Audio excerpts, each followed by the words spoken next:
அந்த வகையில் எல்லைகளை கடந்து என்ற தலைப்பில் இன்று நமக்கு நல்லதொரு சிந்தனை உரை வழங்குவதற்காக பேரன்பிற்கும் பெருமதிப்பிற்கும் உரிய முதுநிலை பேராசிரியர் முனைவர் இளமுருகன் ஐயா அவர்கள் கோவையிலிருந்து விண்ணலை வழியே இணைந்துள்ளார்கள். ஐயா அவர்களை வாழ்க வளமுடன் என வாழ்த்தி வணங்கி வரவேற்கின்றோம். ஐயா அவர்களின் சிந்தனைக்குள் ஆழ்ந்து செல்வதற்கு முன்பாக ஐயாவை பற்றிய ஒரு சில விவர குறிப்புகளை நண்பர்களோடு பகிர்ந்து கொள்வதில் பெரும் மகிழ்ச்சி அடைகின்றோம். மகரிஷியின் அணுக்க தொண்டர்களான தெய்வ திரு மரகதம் அம்மா சுப்பு ஐயாவின் அன்பு புதல்வர் நமது முதுநிலை பேராசிரியர் ஐயா அவர்கள். வேதாத்திரிய குடும்பத்தினர் அத்தனை பேருமே வேதாத்திரியத்துக்காக தங்களை அர்ப்பணித்து குரு சேவை செய்து வருகின்ற ஒரு சிறப்பான மனிதர் என்று சொன்னால் அது மிகையாகாது.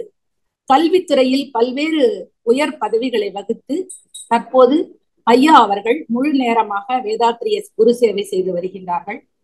கடந்த 42 ஆண்டுகளாக மனவளக்கலையோடு தன்னை இணைத்துக் கொண்டு சிறு வயதிலேயே மனவளக்கலைக்குள் வந்த பெருமைக்கு உரியவர்கள். நமது அன்பிற்குரிய சகோதரி அருட்செல்வி அவர்களின் அன்பு சகோதரர் ஆவார். ஐயாவை பற்றி அனைவருக்கும் நன்கு தெரியும். எதிர்கால சந்ததியர்களுக்கு மாணவ சமுதாயத்துக்கு வழிகாட்டும் வகையில் சிறப்பான கல்வி ஆலோசனைகளை வழங்கி வேதாத்திரிய சேவையும் செய்து வருகின்றார்கள். வேதாத்திரியமாகவே வாழ்ந்து வரும் ஐயா அவர்களின் அன்பும் கருணையும் நிரம்பிய அந்த அன்பு குரலை நாம் கேட்கும் பொழுதே நமக்குள் ஒரு மென்மையான அதிர்வலைகள் ஏற்படுவது அனைவருமே உணரக்கூடிய ஒன்று. மகரிஷியின் பேரன்பு தொண்டான ஐயா அவர்களை இன்றைய உரையை வழங்க வருமாறு அன்பர்கள் சார்பாகவும் உலக சமுதாய சேவா சங்கத்தின் சார்பாகவும் வாழ்த்தி வணங்கி வரவேற்கின்றோம். ஐயா அவர்கள் வாழ்க வளமுடன் என்று கூறும் பொழுதே நமது கருமையத்துக்குள் அந்த வாழ்த்து சேர்ந்து விடும். இத்தகைய சிறப்பு வாய்ந்த ஐயா அவர்களை இருகரம் கூப்பி வணங்கி வரவேற்கின்றோம். வாழ்க வளமுடன் ஐயா. வாழ்க வையகம், வாழ்க வளமுடன். குரு வாழ்க, குருவே துணை. அன்னையை, தந்தையை, ஆசானை வணங்கி மகிழ்வோம். அன்புமிக்க மனவளக்கலை குடும்ப உறுப்பினர்களான உங்கள் அனைவரையும் வணங்கியும் வாழ்த்தியும் மகிழ்கின்றோம். நீங்களும் உங்கள் அன்பு குடும்பமும் சுற்றமும் நட்பும் எல்லா வளங்களும் பெற்று இன்புற்று வாழ வேண்டும் என்று இறையருளை பிரார்த்தித்து மகிழ்கின்றோம். வாழ்க வளமுடன், வாழ்க வளமுடன். புனிதமான இந்த நல்ல நாளிலே அருட்தந்தை அவர்களின் அருள் ஆசிகளோடு எல்லைகளை கடந்து என்கின்ற தலைப்பிலே குருநாதரின் சிந்தனைகளை எல்லாம் நாம் மேற்கொள்ள இருக்கிறோம். அறிமுகத்தில் அம்மா அவர்கள் சொன்னதை போல துவக்கமில்லாமலும் எல்லையில்லாமலும் இருக்கின்ற பரம் பொருளைத்தான் நாம் உணர இருக்கிறோம். இதுவரையில் நாம் பிறந்தது முதற்கொண்டு இன்று வரையிலும் நாமாக ஏற்படுத்தி வைத்திருக்கின்ற அனைத்து எல்லைகளையும் கடந்தோம் என்று சொன்னால் நாம் அதுவாகவே இருப்பதையும் அதுவே நாமாக இருப்பதையும் எல்லையற்ற பரவெளியில் நாம் ஒன்றுவதையும் உணர்ந்து கொள்ள முடியும். எனவே அருட்தந்தை அவர்களை நினைந்து நாம் இந்த சிந்தனையை தொடர்வோம். என் பிறப்பு என் மரணம் இரண்டையும் யான் அறியேன் எனினும் இவ்விரு நிகழ்ச்சி மனதில் கொண்டே பொன்முதலாய் பொருள் அனைத்தும் ஈட்டுகின்றேன். அவற்றை புவி வாழ்வின் இயல்பொக்க பொதுநலமே கருதி நன்மை எனும் வழிகளிலே வைத்துச் செலவாக்கி நற்சமயம் வாய்க்குமெனில் அனைத்தையுமே அளிப்பேன். இன்முகமும் எளிமையுமே எனது செல்வம், வீடோ ஏக வெளி என்று எண்ணத்தில் துறவு பூண்டேன். உன்னில் நான் லயமாகி விழிப்பில் உந்தன் உறவினிலே பேரின்பம் காணுகின்றேன். அன்னம் உண்பதை குறைத்து அறிவாய் வாழும் ஆன்மீக பயிற்சியினை போற்றுகின்றேன். என்னுள்ளே அகத்ததுவாய் விளங்குகின்ற ஏற்றமிகும் பேரறிவு அவ்வப்போது மின்னல் அதுபோல் காட்டும் வழிமதித்து மிகச்சிறந்த தொண்டேற்று நிறைவாய் உள்ளேன். வாழ்க வளமுடன், வாழ்க வளமுடன். அன்புமிக்க சான்றோர் பெருமக்களே, பிறர்க்கரிய இந்த மனித பிறவியில் நாம் உயர்ந்த குருநாதரை பெற்றிருக்கிறோம். தன்னை அறிந்து அந்நிலையில் நிலைத்து வாழ்ந்த தனிக்கருணை வடிவான குரு அவர்கள். அவர்களின் வழிகாட்டுதலில் நம்முடைய ஆன்மீக பயிற்சியில் நாம் நாள்தோறும் முன்னேறிக்கொண்டே இருக்கிறோம். இந்த முன்னேற்றம் எப்படி நாம் உணர்வது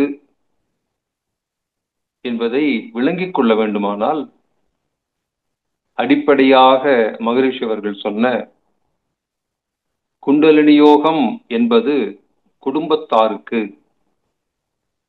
எனவே நம்முடைய குடும்பத்தில், நம்முடைய வீட்டில், நம்முடைய அக்கம் பக்கத்தில், நாம் தொடர்பு கொண்டிருக்கின்ற சுற்றத்தில் நமக்கு ஒரு ஹார்மனி, ஒரு இனிமை இருக்கிறதா?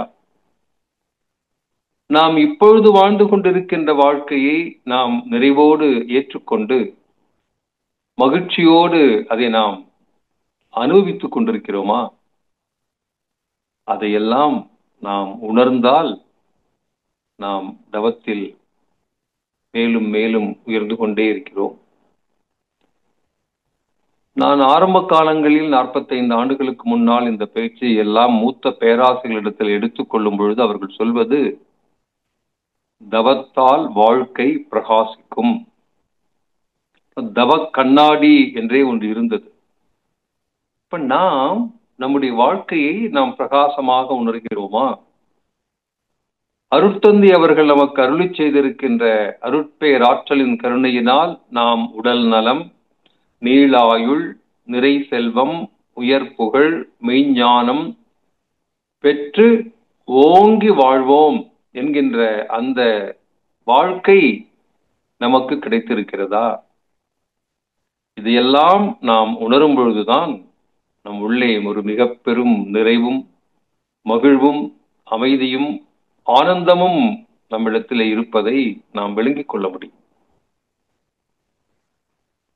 சாதாரணமான மனிதர்களாக எல்லை கட்டி கொண்டு வாழ்ந்து கொண்டிருக்கின்ற இந்த வாழ்க்கையிலேயே குருநாதரனுடைய அருளாலும் அவர் அருளி செய்திருக்கின்ற பயிற்சியாலும் நாம் இவ்வளவு பெரிய பேற்றினை பெற முடியும் என்று சொன்னால், எல்லைகளை கடந்து நாம் செல்வோம் என்றால் நம் வாழ்க்கை எப்படி இருக்கும் என்கின்ற சிந்தனையில் உதித்ததுதான் இந்த தலைப்பு. ஒரு உயர்ந்த தத்துவ ஞானியினுடைய உரைகளை நான் கேட்டுக்கொண்டிருக்கும் பொழுது அவர் சொன்ன ஒரு தலைப்பு, பியாண்ட் என்லைட்டன்மெண்ட். இப்ப ஞானத்தை தாண்டி, ஞானத்திற்கும் அப்பால், நோ தை செல்ஃப் என்பதுதான் நம்முடைய வேதங்களும் நம்முடைய மகான்களும் உன்னையே நீ அறிவாய் என்று சொன்னதும் தான் நமக்கு தெரியும். தன்னை அறிந்த பிறகு நாம் என்ன செய்ய வேண்டும்? நம்முடைய சித்தர்கள் சொல்லியிருக்கிறார்கள், தன்னை அறிந்த தத்துவ ஞானிகள் முன்னை வினையின் முடிச்சை அவிழ்ப்பார்கள், பின்னை வினையை பிடித்து பிசைவார்கள், சென்னையில் வைத்த சிவனருளாலே என்று சொன்னார்கள். நம்முடைய அருட்தந்தை அவர்கள் நமக்கு சொன்னார்கள், இறை உணர்வு பெற வேண்டும். பெற்ற பிறகு என்ன செய்ய வேண்டும்? உலகில் யாரும் சொல்லவில்லை. மகிழ்ச்சி சொன்னார்கள், இறை நிலை உணர்ந்தால் அறநெறியோடு நாம் வாழ வேண்டும். எனக்கு இன்னமும் நினைவிருக்கிறது, என்னுடைய திருமண பத்திரிகையில் அருட்தந்தையினுடைய கவி ஒன்றை நாங்கள் போட்டிருந்தோம். அதை நான் நிறைய அன்பர்களுக்கு பகிர்ந்திருக்கிறேன். மெய் உணர்வு பெற்று மேலாம் பதம் அடைந்து ஐ உணர்வை வென்று அறம் கண்ட அருட்செல்வா. விளக்கம் உங்களுக்கு ரொம்ப எளிமையா புரியும், நாம் விரித்து சொல்ல வேண்டிய அவசியம் இல்லை. மெய் உணர்வு பெற்று மேலாம் பதம் அடைந்து ஐ உணர்வை வென்று அறம் கண்ட அருட்செல்வா. செய்ய உள்ள கடமை என்ன? சிறப்பாய் இல்லறம் ஆற்று. எதுக்கு? உயிர் நினைப்போரெல்லாம் உன் வழியை பின்பற்றி. அன்பர்களே, மனவளக்கலை மன்ற அன்பர்களாக இருக்கின்ற நம் ஒவ்வொருவருடைய வாழ்வும் பிறர் பின்பற்றும் வண்ணம் தூய்மையாக இருக்கு. அன்பும் கருணையும் என் கண்கள், ஒழுக்கம் என் உயிர், தொண்டு என் வாழ்வு என்கின்ற என்னுடைய தனிப்பட்ட வாழ்க்கையின் சித்தாந்தத்தை, இந்த அன்பை இப்பொழுது நான் பேரன்பாக மாற்றிக் கொண்டிருக்கிறேன். நான் மாத்தல, தானா மாறுது. கருணை என்பது பரம் கருணையாக, பெரும் கருணையாக. அப்பொழுதுதான் அன்பையும் கருணையையும் கூட எல்லை கட்டி கொண்டிருக்கின்ற மனநிலையை நாம் மாற்றினால் அது பேரன்பாக மலர்கிறது. அது பெரும் கருணையாக அது மாற்றம் பெறுகிறது. பேரன்பு என்பது என்ன?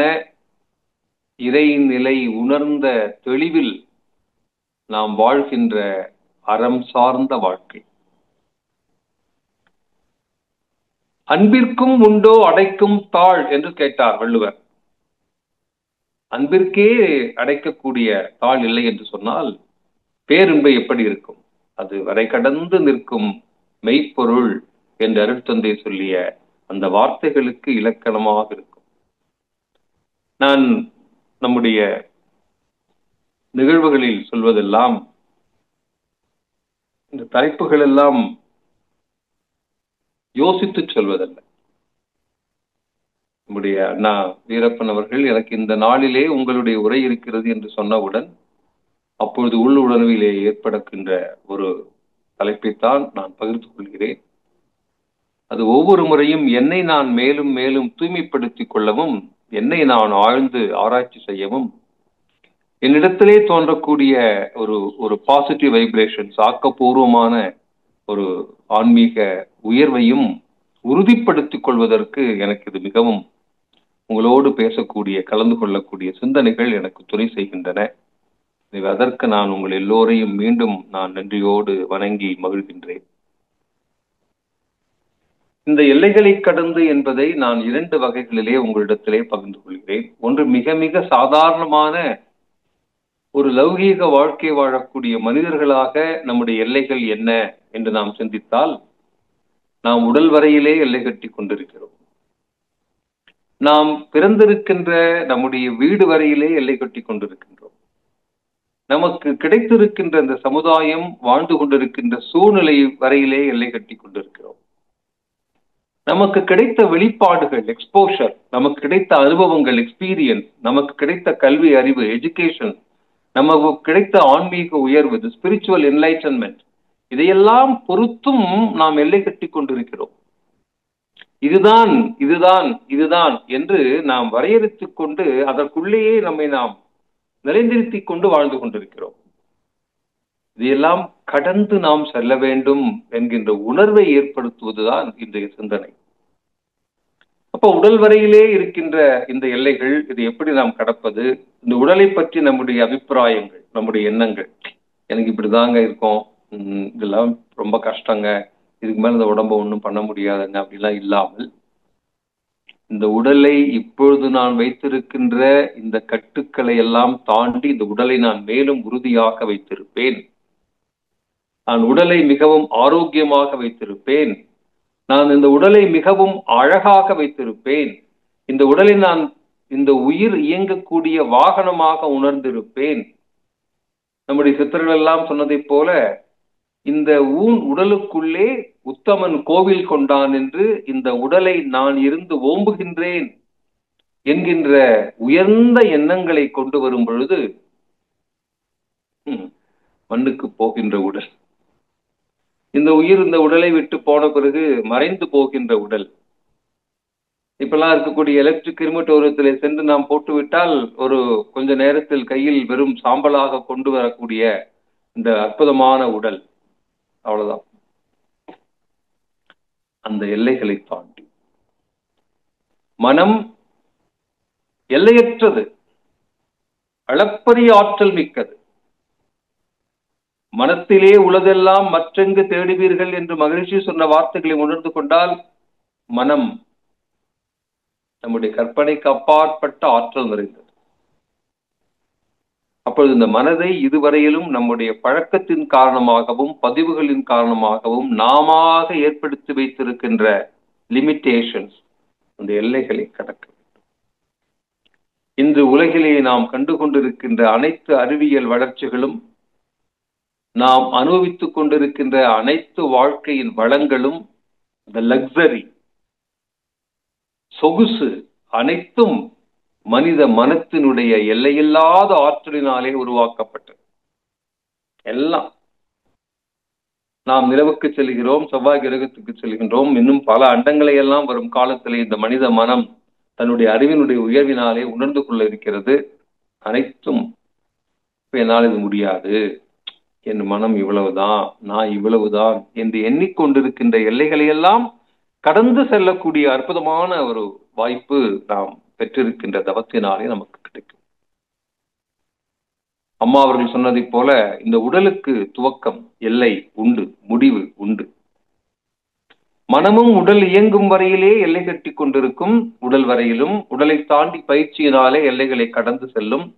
உடல் மறைந்த பிறகு அதுவும் மறைந்து போகிறது. ஆனால் எதற்கு துவக்கமும் முடிவும் எல்லைகளும் இல்லை என்று சொன்னால், பரம்பொருளுக்கு, ஆதிக்கு, அனாதிக்கு. அதனால்தான் அதை வரை கடந்து நிற்கும் மெய்ப்பொருள் என்று மகிழ்ச்சி சொன்னார்கள். நான் மேலாண்மை துறை பேராசிரியராக இருந்து மாணவர்களுக்கெல்லாம் பாடம் நடத்தும் பொழுது ஒரு பயிற்சியிலே எனக்கு தோன்றிய முதல் ஒரு தலைப்பு கோ பியாண்ட், எல்லைகளுக்கு அப்பால். ஆன்மீகத்திலே நாம் சொல்லுகின்றோம் அப்பாலுக்கு அப்பாலாய். அப்பால் என்று சொன்னாலேயே இதுவரையிலும் என்னவெல்லாம் நாம் தெரிந்து வைத்திருக்கின்றோமோ, எதுவெல்லாம் நம்முடைய அறிவை கொண்டு நம்மாலே உணர்ந்து கொள்ளப்பட்டு இருக்கின்றதோ அது வரையிலும் அதற்கு அப்பால். அப்ப go beyond what so far you have experienced.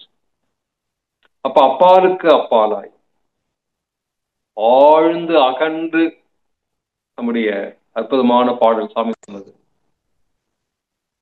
முடிவில் பெரும் பாழேயோ. அப்ப முடிவில், அப்ப என்ன அர்த்தம்? முடிவுக்கு பிறகு நம்மாலே யூகம் செய்ய முடியாத ஒரு அற்புதம் இருக்கிறது. அப்ப அந்த கோ பியாண்ட் என்கின்ற சிந்தனையில் எனக்கு தோன்றியதெல்லாம், go beyond your textbooks, go beyond your thinking pattern, go beyond your present limitations, go beyond wherever you can. இந்த பிரபஞ்சத்தை எவர் எக்ஸ்பாண்டிங் யூனிவர்ஸ் என்று சொல்கிறார்கள். என்ன காரணம்? போயிட்டே இருக்கு, எங்க போய் முடியும்னே தெரியல. இப்ப நாம் இப்பொழுது ஒரு மருத்துவத்துறையை எடுத்துக்கொண்டு நீங்கள் ஆராய்ந்து பார்ப்பீர்கள் என்று சொன்னால், ஒரு 50 ஆண்டுகளுக்கு முன்னால் ஒரே ஒரு மருத்துவர், ஜெனரல் பிசிஷியன், அவர் தான் நம்முடைய ஃபேமிலி டாக்டர். நீங்க கண்ணுக்கு ப்ராப்ளம்னாலும் அவரே தான் பார்ப்பார், காதுக்கு ப்ராப்ளம்னாலும் அவரே தான் பார்ப்பார், லேசா ஃபீவர் இருக்கு அவரே தான் பார்ப்பார், ஸ்டொமக் பெயினா இருக்கு அவரே தான் பார்ப்பார், தூக்கம் வரல அவரே தான் மருந்து கொடுப்பார். எல்லாம் எங்களுக்கு இன்னும் ஞாபகம் இருக்கிறது. நாங்கள் குழந்தைகளாக இருந்த பொழுது எங்களுக்கு தெரிஞ்ச டாக்டர் கஜேந்திரன் வரிசையா கலர் கலரா பாட்டில்ல திரவங்களை வைத்திருப்பார், ரெண்டு மிக்ஸ் பண்ணி கொடுப்பார், எல்லாம் சரியா போய். இப்ப இந்த 50 ஆண்டு காலத்தில் ஒவ்வொரு துறைக்கும் ஒவ்வொரு ஸ்பெஷலைசேஷன் வந்தாச்சு. அந்த ஸ்பெஷலைசேஷனிலும் இன்னும் கொஞ்சம் ஸ்பெஷலைசேஷன் சிறப்பு அம்சங்களை உடையவர்களாக நாம் நுணுகி நுணுகி நுணுகி நுணுகி நாம் ஆராய்ந்து கொண்டே இருக்கிறோம். Limitless expansion of the consciousness of the human beings. கற்பனையே பண்ணி பார்க்க முடியாத அளவு. நாம் கோவில்கள் எல்லாம் முதலிலே பார்க்கும் பொழுது தெய்வங்களை எல்லாம் நாம் சிறு உருவங்களாக வைத்திருந்தோம். பஞ்சலோகத்திலே அவர்களை வடிவமைத்தோம், வெளியிலெல்லாம் சுற்றி வருவதற்காக. இப்ப நீங்க பாத்தீங்கன்னா 150 அடி உயரத்தில் மிக பிரம்மாண்டமாக இறைவனின் திருவுருவங்களை எல்லாம் செய்கிறார்கள். அதை கற்பனை செய்து பார்க்க முடியாத அளவுக்கு வடிவமைக்கிறார்கள். They are going beyond the expectations of the human mind.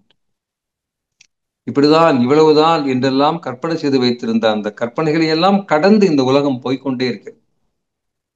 இன்னைக்கு நம்ம பேசிக் கொண்டிருக்கக்கூடிய ஆர்டிபிஷியல் இன்டெலிஜென்ஸ், செயற்கை நுண்ணறிவு, கற்பனையே பண்ண முடியாது. எப்படி நிகழ்கிறது? நாம் இதுவரையிலும் எல்லை கட்டி வைத்திருக்கின்ற மனநிலையிலே இருந்து நாம் விரிவு பெறும் பொழுது, இந்த எல்லைகளை தாண்டும் பொழுது இந்த பிரபஞ்சம் விரிகிறது, அறிவு விரிகிறது, அன்பு மலர்கிறது, கருணை மலர்கிறது, அது பேரன்பாக இருக்கிறது, தெய்வீக உணர்வாக இருக்கிறது. அது எல்லாம் உணர வேண்டும் என்று சொன்னால் முதலில் நாம் செய்ய வேண்டியது, நாம் இதுவரை நம்மிடத்திலே ஏற்படுத்தி வைத்திருக்கின்ற எல்லைகளை நாம் கடக்க வேண்டும். நான் 2-3 முக்கியமான கருத்துக்களை உங்களிடத்திலே பகிர்ந்து கொள்வதற்காக குறித்து வைத்திருக்கிறேன். அருட்தந்தையருடைய கவிகள். அம்மா அவர்கள் சொன்னதை நீங்கள் மீண்டும் எடுத்து அந்த 4 வரியை பதித்து வைத்துக் கொண்டு சிந்தித்து பாருங்கள்.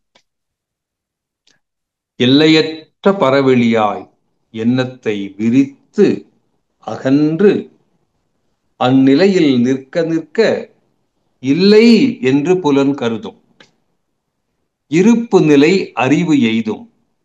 இது உண்மை உண்மை உண்மை என்றார் மகிழ்ச்சி அவர்கள். இப்ப பரவெளி எப்படி இருக்கிறது? எல்லையற்ற பரவெளியாக இருக்கிறது. எல்லைகளை கொண்டு நாம் பரவெளியை உணர முடியுமா, இறைநிலையை உணர முடியுமானா முடியாது. எங்கே லிமிட்டேஷன்ஸ், எல்லை கட்டக்கூடிய மனம் வருகிறதோ அங்கே நம்முடைய அறிவும் குறுகி போகிறது. இப்ப எல்லையற்ற பரவெளி, நாம் என்ன ஆகணும்? எல்லையற்ற பரவெளியாக மாறும். நிறைய அன்பர்களின் இடத்திலே தவம் செய்யும் பொழுது எங்களுக்கு சரியா துரியம் வரல, அல்லது எனக்கு ஆகினை சரியா வரமாட்டேங்குது, சாந்தி கிடைக்கல, துரியாதீதம் என்னால போக முடியலன்னு சொல்லும் பொழுதெல்லாம் நான் சொல்லுவேன், நீங்கள் தவம் செய்ய அமரும் பொழுது இப்படித்தான் எனக்கு ஆக்னியிலே உணர்வு இருக்க வேண்டும் என்ற எல்லை கட்டிய உணர்வோடு நீங்கள் தவம் செய்தால் உங்களுக்கு தவம் கிடைக்காது. சாமி சொல்வார்கள், நாள்தோறும் நீங்கள் முடிந்த வரையிலும் குறிப்பிட்ட நேரத்தில் குறிப்பிட்ட இடத்திலே உட்கார்ந்து பழகுங்கள். நாள்தோறும் நீங்கள் பழக பழக பழக பழக உங்களுக்கு தவம் சித்தியாகும். அதே போல அவருக்கு அப்படி இருக்கு, நல்ல உணர்வு இருக்குன்னாரு, எனக்கு எப்படி தெரியல, அப்படிலாம் இல்லை. நாம் ஒவ்வொருவரும் தனித்துவம் வாய்ந்தவர்கள். ஒவ்வொருவருடைய அனுபவங்களும் தனித்துவம் வாய்ந்தது.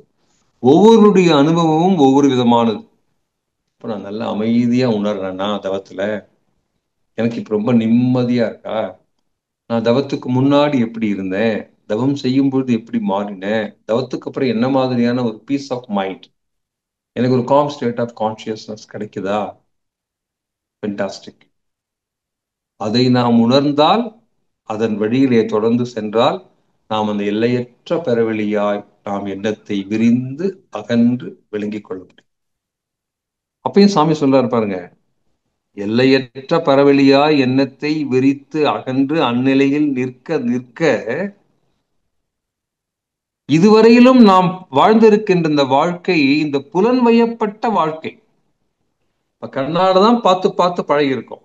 காதால கேட்டு கேட்டு பழகி இருக்கோம். அப்படி இந்த பஞ்ச புலன்களையும் வைத்துக்கொண்டு இதுவரையிலும் நாம் உணர்ந்ததாலே, அப்படி புலன்களை எல்லாம் கடந்து எல்லையற்ற பரவலிலே மனம் நிலைத்து நிற்கும் பொழுது இந்த புலன்கள் சொல்லும், இல்ல இது உண்மையா இல்லையா தெரியலையே, உண்மையிலேயே இது இருக்கா, இப்படி மனசு விரிஞ்சிருக்கா, எல்லையற்ற பரவெளியில நான் போயிருக்கேனா அப்படின்னு சொல்லி இந்த புலன்கள் மயங்கி இல்லை என்றுதான் சொல்லுமா. இல்லை என்று புலன் கருதும். ஏன்னா புலன்கள் எல்லை கட்டியவை. இந்த கண்ணுக்கு ஒரு லிமிடேஷன்ஸ் இருக்கு. Obstruction is only what we perceive அப்படின்னு சொல்லுவாங்க. நான் உங்களை பார்த்து கொண்டிருக்கிறேன் என்று சொன்னால் இந்த பார்வை உங்களிடத்திலே வந்து மோதி அது மீண்டும் என் கண்களிலே வந்து பதிந்து பிரதிபலித்து இந்த அப்ஸ்ட்ரக்ஷன்ஸ் தடை ஏற்பட்டதைத்தான் நான் காட்சியாக உணர்கிறேன். இப்ப இங்க எதுவுமே இல்லை. நீங்க வெளியில போய் எங்கேயாவது ஒரு இடத்துல ஷிம்லா மாதிரி ஒரு உயர்ந்த மலை உச்சியில போய் நிக்கிறீங்க. அங்கிருந்து அப்படியே மேல பாக்குறீங்க. எந்த இடத்திலும் எந்த ஒரு கட்டிடமும் எந்த ஒரு காட்சியும் இல்லை. இந்த கண்ணிலே இருந்து வெளிவரக்கூடிய ஒலி அலைகள் போய்கொண்டே இருக்கிறது. அப்ப there is no perception. உணர்வே ஒண்ணுமே இல்லை. கண்ணுல என்ன தெரியுது? எதுவுமே தெரியல. அப்படிதான் சொல்லணும். ஆனா உண்மையிலேயே கண் பார்த்து கொண்டு இருக்கிறது. தடை என்பது இல்லாததாலே அந்த காட்சியை கண் என்பதாலே உணர முடியும். அப்ப இல்லை என்று புலன் கருதும். ஆனால் இருப்பு நிலை அறிவு எய்தும். அதைத்தான் மகரிஷி அவர்கள் இது உண்மை உண்மை உண்மை என்று சொன்னார்.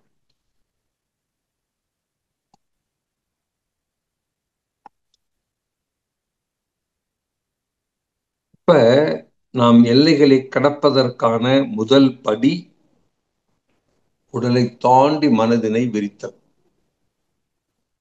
இதுவரையிலும் என்னென்ன அபிப்பிராயங்கள், அற்புதமான ஒரு கவி இருக்கிறது, பின்னால் நான் சொல்கிறேன். மகரிஷி அவர்கள் சொல்வது பெண்ணின் பெருமையை பற்றி சொல்ல வரும் பொழுதும் இறையாற்றலினுடைய பெருமையை மகரிஷி அவர்கள் எல்லையற்ற இறையாற்றல் என்றுதான் சொல்கிறார்கள்.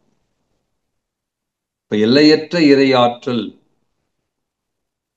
என் உள்ளும் புறமும் இவ்வுலகும் வானுலகும் எங்கும் நிறைந்துள்ள நல்ல உண்மை நான் அறிந்த நாள் முதலாய் நாவில் நலம் விளைக்கும் சொற்களையே பேசும் உரம் பெற்றேன். இது ஒரு அற்புதமான எல்லைகளை கடந்த அறிவின் நிலை. எல்லையற்ற ஆற்றலுள்ள இறைவன் திருவுள்ளம் என்ன எவ்வுயிரும் தோன்றுதற்கு ஏற்றதொரு திருவழியாய் பெண்ணினத்தை வடிவமைத்தான் அற்புதமே. அது ஒரு கவி.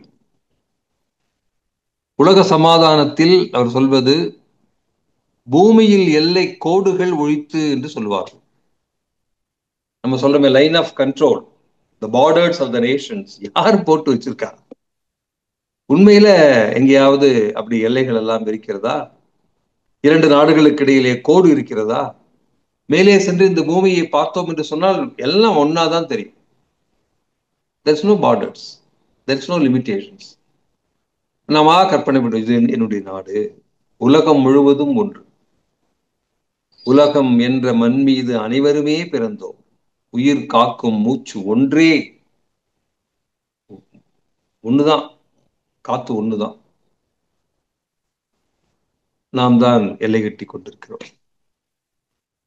இந்த கோபியான் என்கின்ற வார்த்தையை நான் ஒரு 15 வருடங்களுக்கு முன்னால், அது வெறும் ஒரு அகடமிக் ஒரு பர்செப்ஷன், ஒரு பாட ரீதியான உணர்தலில் அப்பொழுது நான் அந்த வேளாண்மை மாணவர்களுக்காக சொன்னேன், நீங்கள் புத்தகங்களை தாண்டி செல்லுங்கள், ஆசிரியருடைய ஒரு வழிகாட்டுதலை தாண்டி செல்லுங்கள், நீங்கள் என்னவெல்லாம் உங்களிடத்திலே மனதிலே தோன்றுகிறதோ அதையெல்லாம் கடந்து தாண்டி அப்பாலுக்கு அப்பாலே சென்று சிந்தித்து பழகுங்கள், உலகம் முழுவதையும் ஒன்றாக நீங்கள் கவனியுங்கள்.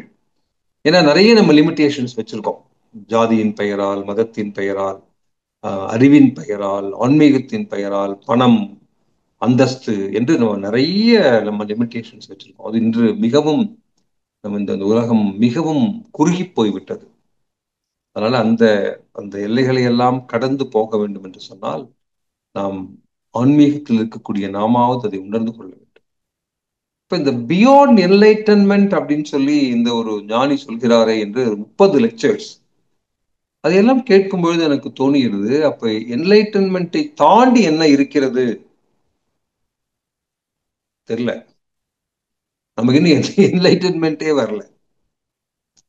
ரெவலேஷன், ரியலைசேஷன், என்லைட்டன்மெண்ட் பெரிய வார்த்தைகள். தன்னை உணர்தல், தன்னை அறிதல், தன் மூலத்தை உணர்தல், தான் மூலமாகவே மாறுதல், ஞானம் பெறுதல். இந்த ஞானத்தை நாம் எப்படி உணர வேண்டும், அனுபவிக்க வேண்டும் என்பதை பற்றிய புரிதலை ஞானம் பெற்றவர்கள் மூலமாக விளங்கிக் கொள்ளுதல். அதைத்தான் நான் 2-3 மாதங்களுக்கு முன்னால் சொன்னேன். உணர்ந்துதான் நாம் உணர்த்த வேண்டும். சுவாமி சொல்வதை போல விளங்கினேன், அதன் பிறகுதான் விளக்கினேன். விளக்கினேன் விளங்கியேன் தான் அவர் சொல்றார். Without realizing self, how can I make somebody to take efforts to realize themselves? முடியாது. எனக்கே ஒன்றும் தெரியவில்லை, நான் எப்படி இன்னொரு வழிகாட்ட முடியும்? குருடும் குருடும் குருட்டாட்டமாடி குருடும் குருடும் குழி பாரு. எல்லைகளை கடந்து நான் செல்வதற்கு எனக்கு சொன்னால் நான் எப்படி இன்னொருவரை நீங்கள் உங்கள் எல்லைகளை தாண்டி பாருங்கள் என்று சொல்ல முடியும்? முடியாது. அப்பொழுதுதான் ஒவ்வொரு முறையும் தவம் செய்யும் பொழுதும் எல்லை கட்டிய மனதிலே இருந்து நாம் வெளியே வர வேண்டும் என்கின்ற உணர்வு தோன்றும். இப்ப தனியா உட்கார்ந்து தவம் பண்ணணும், இப்படித்தான் தவம் பண்ணணும், இதுதான் தவம் அப்படின்லாம் இல்லை. நீங்கள் என்ன செய்தாலும் அது தவம். நீங்கள் எப்படி செய்தாலும் அது தவம். நீங்கள் என்ன உணர்ந்தாலும் அது தவம். ஆனால் என்ன செய்ய வேண்டும்? நீங்கள் உணர வேண்டும். You should feel, you should experience, you should enjoy, you should really understand what you are doing. அதையெல்லாம் உணர்ந்துதான் இந்த அற்புதமான, அதனால்தான் உணர்ந்த பின் நாம் உணர்த்த வேண்டும். விளங்கிக் கொண்ட பிறகு நாம் அதை விளக்க வேண்டும். நாம் நல்ல முறையிலே வாழ்ந்தால்தான் பிறரை இப்படி வாழ வேண்டும் என்று சொல்லக்கூடிய வாய்ப்பு நமக்கு கிடைக்கும். அதன் பிறகுதான் அவர்களையும் நம்மை போலவே வாழ்விக்க முடியும். அதான் மகரிஷி நமக்கு கற்றுக் கொடுத்திருக்கின்ற மிக உன்னதமான பாடம். பேசுறதெல்லாம் ஒண்ணுமே இல்லைங்க, தாண்டி go beyond talking.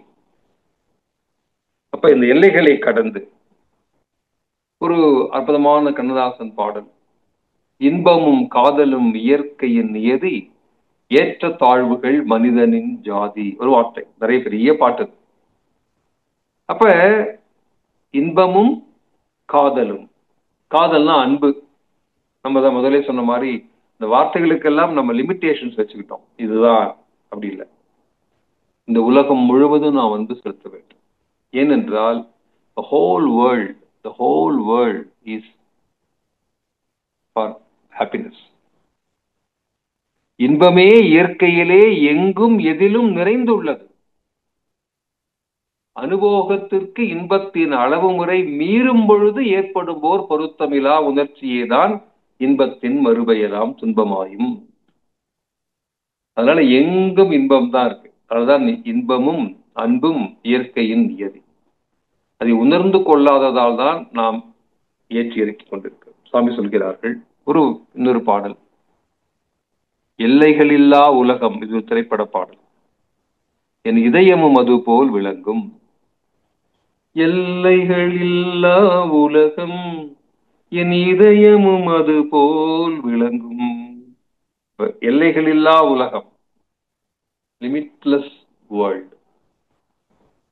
இதை ஆன்மீகத்தில் ஆழ்ந்து சென்று கொண்டிருக்கக்கூடிய அன்புமிக்க மனவளக்கலை குடும்ப உறுப்பினர்களாக நாம் எப்படி இதை விளங்கிக் கொள்ள முடியும்? ஒரு மிக அற்புதமான ஒரு அருட்தந்தையின் கவி.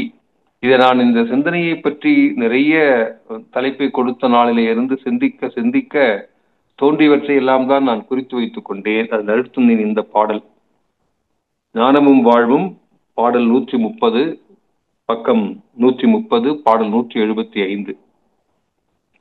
தலைப்பு நிறை நிலையில் அமைதி. இந்த கவி ஒன்று போதும் எல்லைகளை கடந்து நாம் செல்வதற்கு. நிறைய கவிகள் இருக்கிறது, நான் நேரம் இருந்தால் சொல்கிறேன், இல்லை என்றால் நீங்கள் அருட்தந்தையின் ஞான களஞ்சியத்திலும் ஞானமும் வாழ்விலும் பாருங்கள். எல்லை கட்டும் மனநிலையில் இன்ப துன்பம். அந்த நிலையை இதை கொஞ்சம் கூர்ந்து கவனித்து மனதிலே பதித்துக் கொள்ளுங்கள்.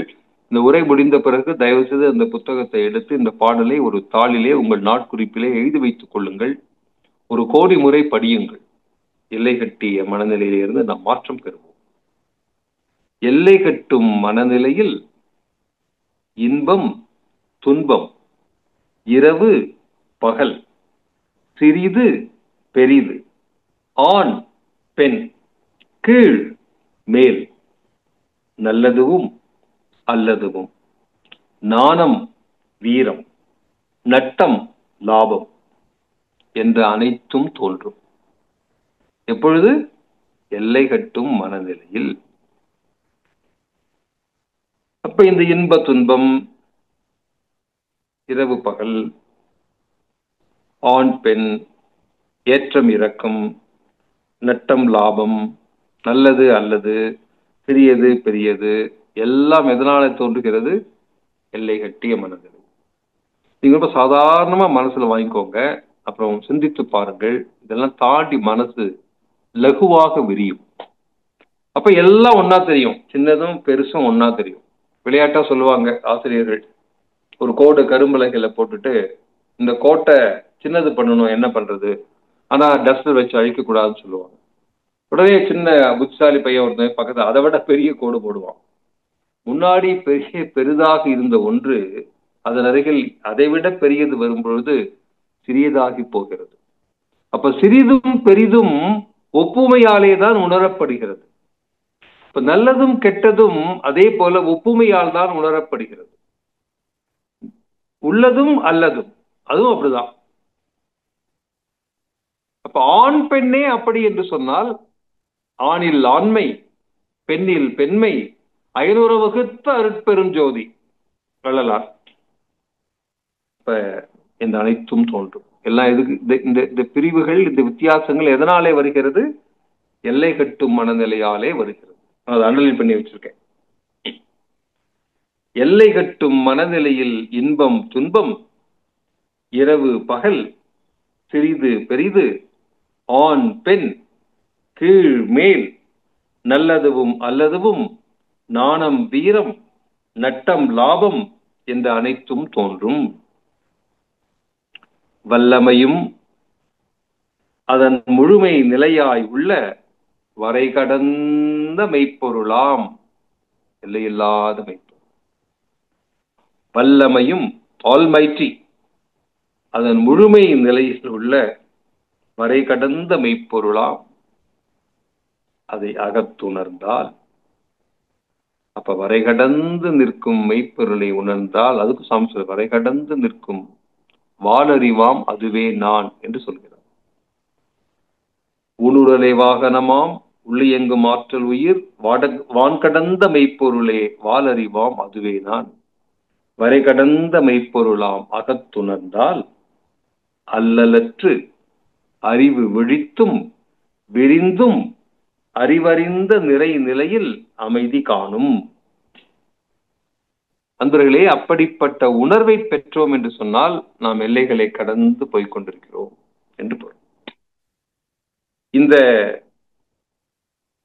உலகில் நாம் வாழ்ந்து கொண்டிருக்கின்ற வாழ்க்கையில் நாம் எல்லோரும் எல்லை கட்டி கொண்டுதான் வாழ்கிறோம். எப்படி? நீங்கள் சாதாரணமாக சிந்தித்து பாருங்கள். நம்முடைய திங்கிங்கே லிமிட்டட் தான். நம்முடைய பழக்க வழக்கங்கள். எனக்கு சமீபத்தில் ஒரு வாட்ஸ்அப்பில் ஒரு வடநாட்டிலே எனக்கு தெரிந்த ஒரு குழு நேபாளுக்கு முக்திநாத்துக்கு யாத்திரை போயிருக்கிறார்கள். எங்களையும் நாங்களும் போயிருக்கணும். நாங்க இங்க வேற கொஞ்சம் மற்ற கமிட்மெண்ட்ஸ் இருந்ததுனால போகல. அப்ப அங்க போட்டோஸ் போட்டுட்டு இருக்காங்க. அங்க ஒரு குறிப்பிட்ட நரசிம்ம ஆலயத்தில் அங்க இருக்கக்கூடிய நரசிம்மருக்கு நிறைய சின்ன சின்ன நம்ம வீட்டிலே வச்சு பூஜை செய்யக்கூடிய பொருட்கள். இங்கிருந்து போறவங்க நம்மளால தினைக்கு அதை பண்ண முடியாதுன்னு சொல்லி அங்க போய் அவர்கிட்ட, அந்த அங்க இருக்கிற ஐயர்கிட்ட நீங்க எங்களுக்கும் சேர்த்து நீங்க ஒரு சாலிகிராம் பண்ணி நீங்க வந்து பூஜை பண்ணிடுங்கன்னு சொல்லிட்டு அவரே பண்ணிடுவார். அதை அங்க போட்டோ எடுத்து அங்க பாத்தீங்கன்னா ஒரு அதிகமா பல லட்சக்கணக்கான சாலிகிராம் இருக்காங்க.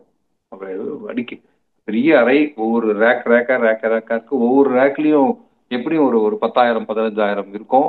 என்னைக்கும் அதுக்கு இவங்க பேரை போட்டு, இப்ப நீங்க போய் உங்க பேரை சொல்லி பணம் கொடுத்துட்டு வந்துட்டீங்கன்னா உங்களுக்குன்னு ஒரு சாலிகிராம் எடுத்து வச்சு டெய்லி அதை ஐயர் பூஜை பண்ணிடுவார். கீழே போடுறாங்க. நீங்க இப்படி பண்ணினா நீங்களே பூஜை பண்ணின பலன் உங்களுக்கு வந்துரும்னு. எப்படின்னு எனக்கு தெரியல, சாரி, நான் அதுக்குள்ள போல. நம்ம மனம் எப்படி எல்லை கட்டிட்டு இருக்குன்னு பாருங்க.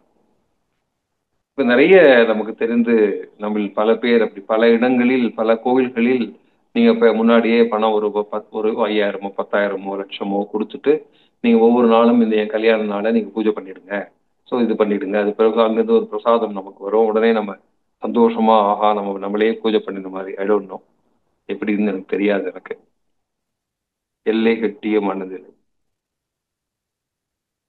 சாமி சொல்கிறார், தன்னில் பதிந்த பதிவுகளை மாற்ற தணிக்க பொருள் செல்வாக்கு பயனாகாது உணர்வீர்.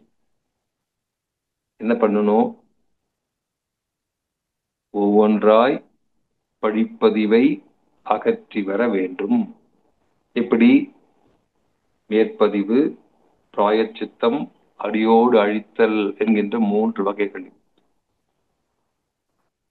மனம் புண்படும்படி நடந்து கொண்டாமா உடனே மன்னிப்பு கேட்டு நீங்க அவருடைய நட்டத்திற்கு நாம் ஏதாவது ஒரு ஈடு செய்து பிராயச்சித்தம், நல்ல செயல்களையே மேலும் செய்து மேற்பதிவு, தவத்தில் துரியாதீதத்தில் தீயனில் தூசாகும் செப்பேலோர் எம்பாவாய் என்கின்ற வகையில் நம்மை முழுமையாக இறைநிலையோடு கரைத்து விட வேண்டும். நம்ம we should lose our identity. நான் அப்படின்ற எண்ணமே நமக்கு வந்து போயிடணும். அப்படித்தான் நாம் நம்முடைய பதிவுகளை நாம் போக்கிக் கொள்ள முடியுமே தவிர, வந்து நிறைய சொல்றாங்க நீங்க வந்து ஒரு ஒரு ஒரு ஒரு மாட்டுக்கு வந்து நீங்க வந்து புல் கொடுங்க, கொடுக்க வேணாலும் சொல்லல, நல்லா கொடுங்க, புண்ணியம்தான். எந்த உயிருக்கு அந்த உயிரின் பசியை போக்கினாலும் புண்ணியம்தான்.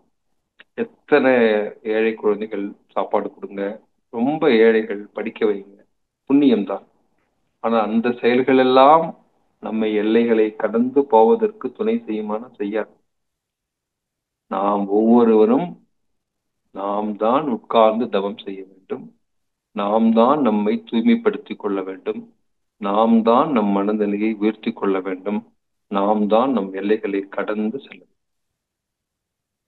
அதை ஒரே ஒரு கவியை சொல்லி நான் நேரம் இருந்தால் இன்னும் 2 கவிகளை மனதில் வைத்திருக்கிறேன், சொல்கிறேன். இது அதனுடைய தொடர்ச்சியான 2 பாடல்கள். இந்த பாடல் உங்களுக்கு புரியும், அதிகமான விளக்கம் வேண்டியது. ஏன் வந்து நம்ம எல்லைகளை கடந்து போகணும்னா, எல்லை கட்டி கொண்டால் லிமிடேஷன்ஸ், நம்ம இங்கேயே நின்றுடுவோம். அந்த எல்லைகள் எப்படி உண்டாகிறதுன்னு நான் சொல்லிட்டேன். நமக்கு தெரியாது. நம்ம அப்பா அம்மா நம்மளை சின்ன வயசுல இருந்து நல்ல கோயிலுக்கு கூட்டிட்டு போனாங்க, சாமி கும்பிட வச்சாங்க, மகிழ்ச்சி. கொஞ்சம் நமக்கு வந்து அறிவு நிலையில உயர்கிறோம், சுவாமிஜி கிட்ட வந்தோம், தியானம் பழகினோம், உடல் மனம் உயிர் ஆன்மா எல்லாம் நல்லா பார்த்துக்கணும்னு சொன்னாங்க, பார்த்துக்கிட்டு இருக்கோம், பார்த்துக்க போறோம்.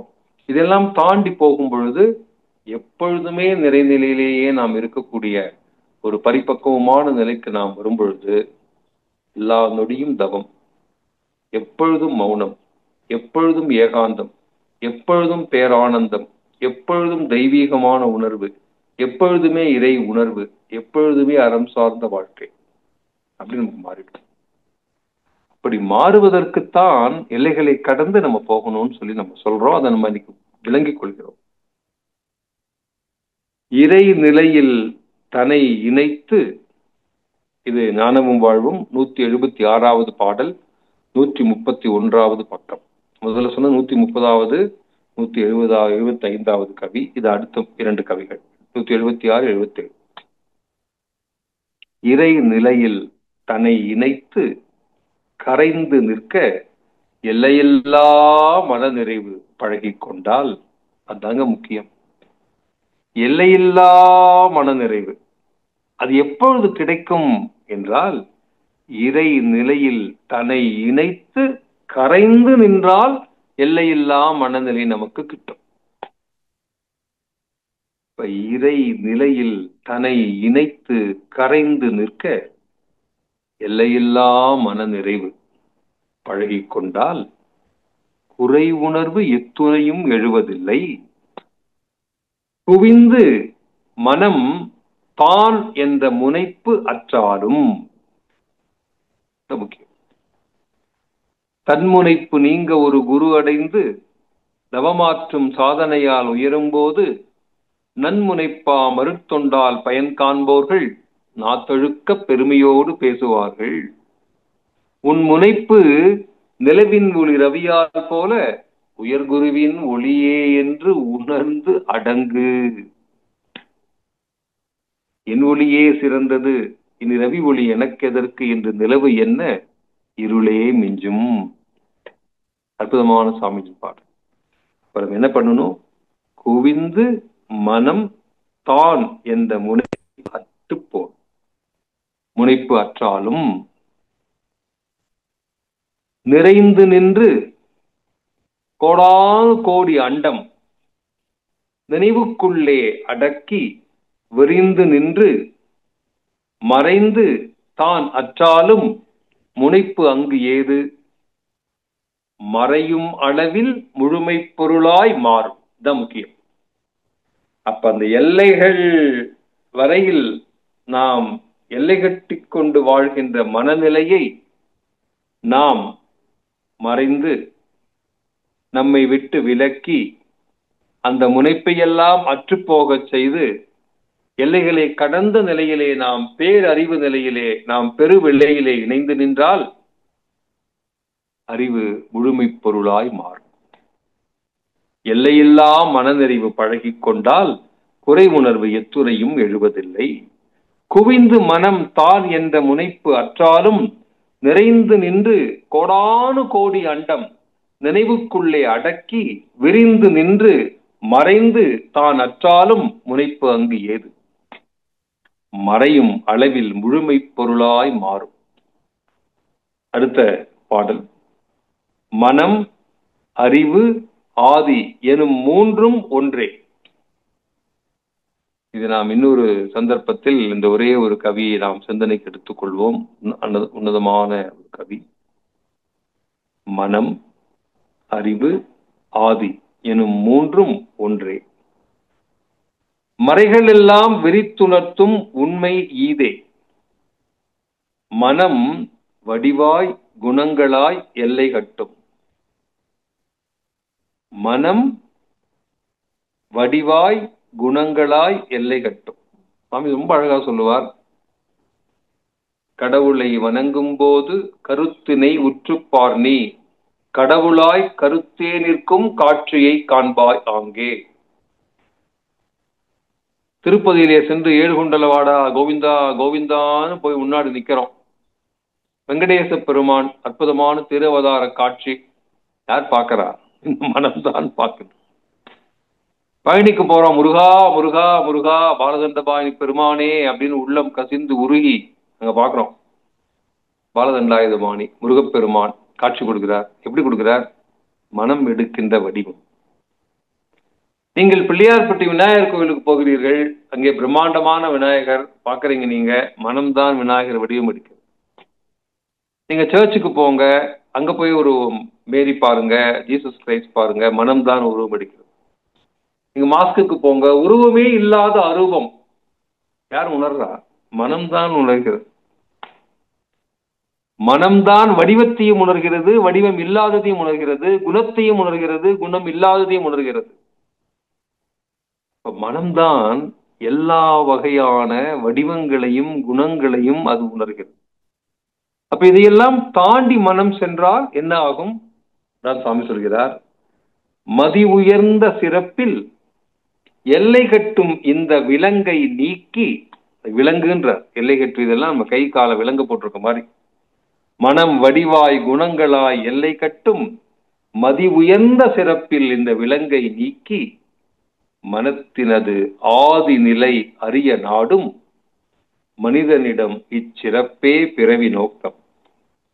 மனம் விரிந்தோ ஒடுங்கியோ தன் முனைப்பு அற்றால் மறை முடிவாம் ஆதியாம் மூன்றும் ஒன்றே. மனம், அறிவு, ஆதி என்னும் மூன்றும் ஒன்றே. அன்பர்களே, இந்த பிரபஞ்சத்தில் தெரிந்தோ தெரியாமலோ பழக்கத்தின் காரணமாக நாம் எல்லை கட்டி பழகிவிட்டோம். நீங்கள் அமைதியாக அமர்ந்து நமக்குள்ளே நாம் சிந்தித்து பார்த்தால் எப்படியெல்லாம் எல்லை கட்டி கொண்டிருக்கிறோம். நான் பலமுறை என்னுடைய வீட்டில் இடமும் என் குழந்தைகளிடமும் பேசும்பொழுதெல்லாம் சொல்லுவேன், சுவாமிஜி நம்மளை இப்படிப்பட்ட உயர்ந்த நிலைக்கு நம்மை வைத்திருக்கிறார். எங்ககிட்ட எந்த லிமிட்டேஷனும் கிடையாது, எந்த ஃபார்மாலிட்டியும் கிடையாது, எந்த சம்பிரதாயமும் கிடையாது.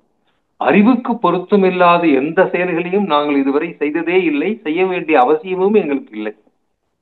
எப்படி இருக்கும் நினைச்சு பாருங்களேன். ஏதாவது ஒரு ஒரு ஒரு லிமிட்டெட் வெர்ஷன் நம்ம ஏதாவது பண்ணிருக்குமான்னு பார்த்தா ஒண்ணுமே கிடையாது. எவ்வளவு ஆனந்தமா இருக்கு. கண்ணதாசன் சொல்லுவான், சட்டை போட்டுக்கிறீங்க, ஒரு பட்டன் போடும்போதுதான் தெரியுது இது இல்லைன்னு சொல்லி. வேற சட்டை இல்லை, இதுதான் போட்டுட்டு போனோம். சட்டை பொத்தான் இல்லை என்று தெரிந்தும் அதை போட்டுக்கொண்டே போகக்கூடிய உணர்வுக்கு பாருங்க, அதுக்கு பேர் ஞானம்ன்ற. கிழிந்தே இருக்கிறது என்று தெரிந்தும் போட்டுக்கொண்டு போகக்கூடிய அந்த பக்குவத்துக்கு பேர் தான் ஞானம். அப்ப லிமிட்டட் வெர்ஷனா தான் நம்ம இருக்கோம்னு தெரிஞ்சுக்கிறதே பெரிய ஞானம். இப்ப தெரிஞ்சிருச்சு இல்லையா, நான் எல்லை கட்டிட்டு இருக்கேன் என் பேரால, என் மதத்தால, என்னுடைய இனத்தால, என்னுடைய படிப்பால, என்னுடைய அறிவால, என்னுடைய அனுபவத்தால. இப்ப என்ன பண்ணணும்?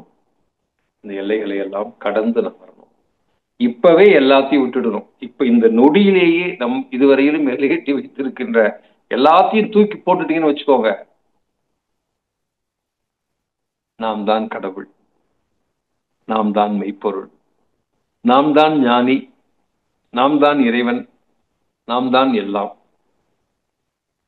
இப்ப ஓர் நாமம் ஓருருவம் இல்லாத ஒருவனுக்கு 1000 பேர் நாமம் நம்ம தான் வச்சோம். இந்த பேரெல்லாம் எடுத்துட்டோம், நான் வச்ச நாமம் எல்லாம் எடுத்துட்டோம். யார் வடிவம் கொடுத்தா? யாரு 12 கை கொடுத்தா? யாரு 36 கை கொடுத்தா? யாரு சங்கு சக்கரம் கொடுத்தா? யார் வேலாயுதம் கொடுத்தா? யார் மயிலுக்கு வாகனம் கொடுத்தா? யார் என்னென்னலாம் பண்ணினா? ஏன் பண்ணினாங்க? நம்முடைய அறிவு என்னவெல்லாம் நினைச்சதோ அதெல்லாம் நம்ம பண்ணினோம். மனசு என்னவெல்லாம் நினைச்சதோ அதெல்லாம் நம்ம பண்ணினோம். ஓ, இப்ப தெரியாம பண்ணிட்டு இருந்தோம், இப்ப பண்ண வேணாம், தெரிஞ்சதெல்லாம் விட்டுடுவோம், தெரியாததெல்லாம் இனிமேல் பண்ண வேண்டாம். இப்ப நம்ம எப்படி இருக்குமோ அப்படியே நம்ம வாழ்க்கையை ஏற்றுக்கொள்வோம் அப்படியே நிலைக்கு வந்துட்டோம்னா வரை கடந்து நிற்கும் வழி தெரியும், வாழ்வு சிறப்பாகும். எனவே அன்பர்களே, எல்லைகளை கடந்து நாம் செல்வது என்பது எல்லா நிலைகளிலும் நமக்கு புரிய வேண்டும். Don't have any limitations. அதே மாதிரி நான் ஆசிரியராக இருந்து பாடம் நடத்தும் பொழுது ஆசிரியர்கள் நிறைய பேர் சொல்லுவாங்க, பசங்களெல்லாம் திட்டணும், மிரட்டணும், அடிக்கணும், உதைக்கணும், பனிஷ் பண்ணணும், இல்லைன்னா திருந்தவே மாட்டாங்க. நான் சொல்லுவேன், அதெல்லாம் நீங்க எடுத்துருங்க, மாத்திருங்க. You go beyond all this nonsense. லவ்விங்கா இருங்க, கேரியிங்கா இருங்க, அவங்க மேல உண்மையான அக்கறையோடு இருங்க, அவனுக்கு உண்மையாவே ஹெல்ப் பண்ணுங்க, அவனுக்கு நல்ல வழிகாட்டுங்க. அவன் நம்ம சொல்றதெல்லாம் கேட்பான். I have been experiencing this for the past 40 years. அப்ப நாம் இதுதான் இப்படித்தான் அப்படின்னு சொல்லி எல்லை கட்டி வைத்திருக்கின்றது எல்லாத்தையும் தூக்கி போட்டுருவோம். இன்னையிலிருந்து, இந்த நொடியில இருந்து எல்லோரையும் அவரவர்களுடைய குறைநிலையோடு ஏற்றுக்கொள்வோம், நம்மையும் சேர்த்து. நம்மகிட்ட இதுதான், இப்படித்தான், நான் இதெல்லாம் வச்சிருக்கேன், என்னென்ன மாதிரி எல்லாம் என்கிட்ட நெகட்டிவிட்டி இருக்கு, எல்லாத்தையும் கிளியர் பண்ணுங்க.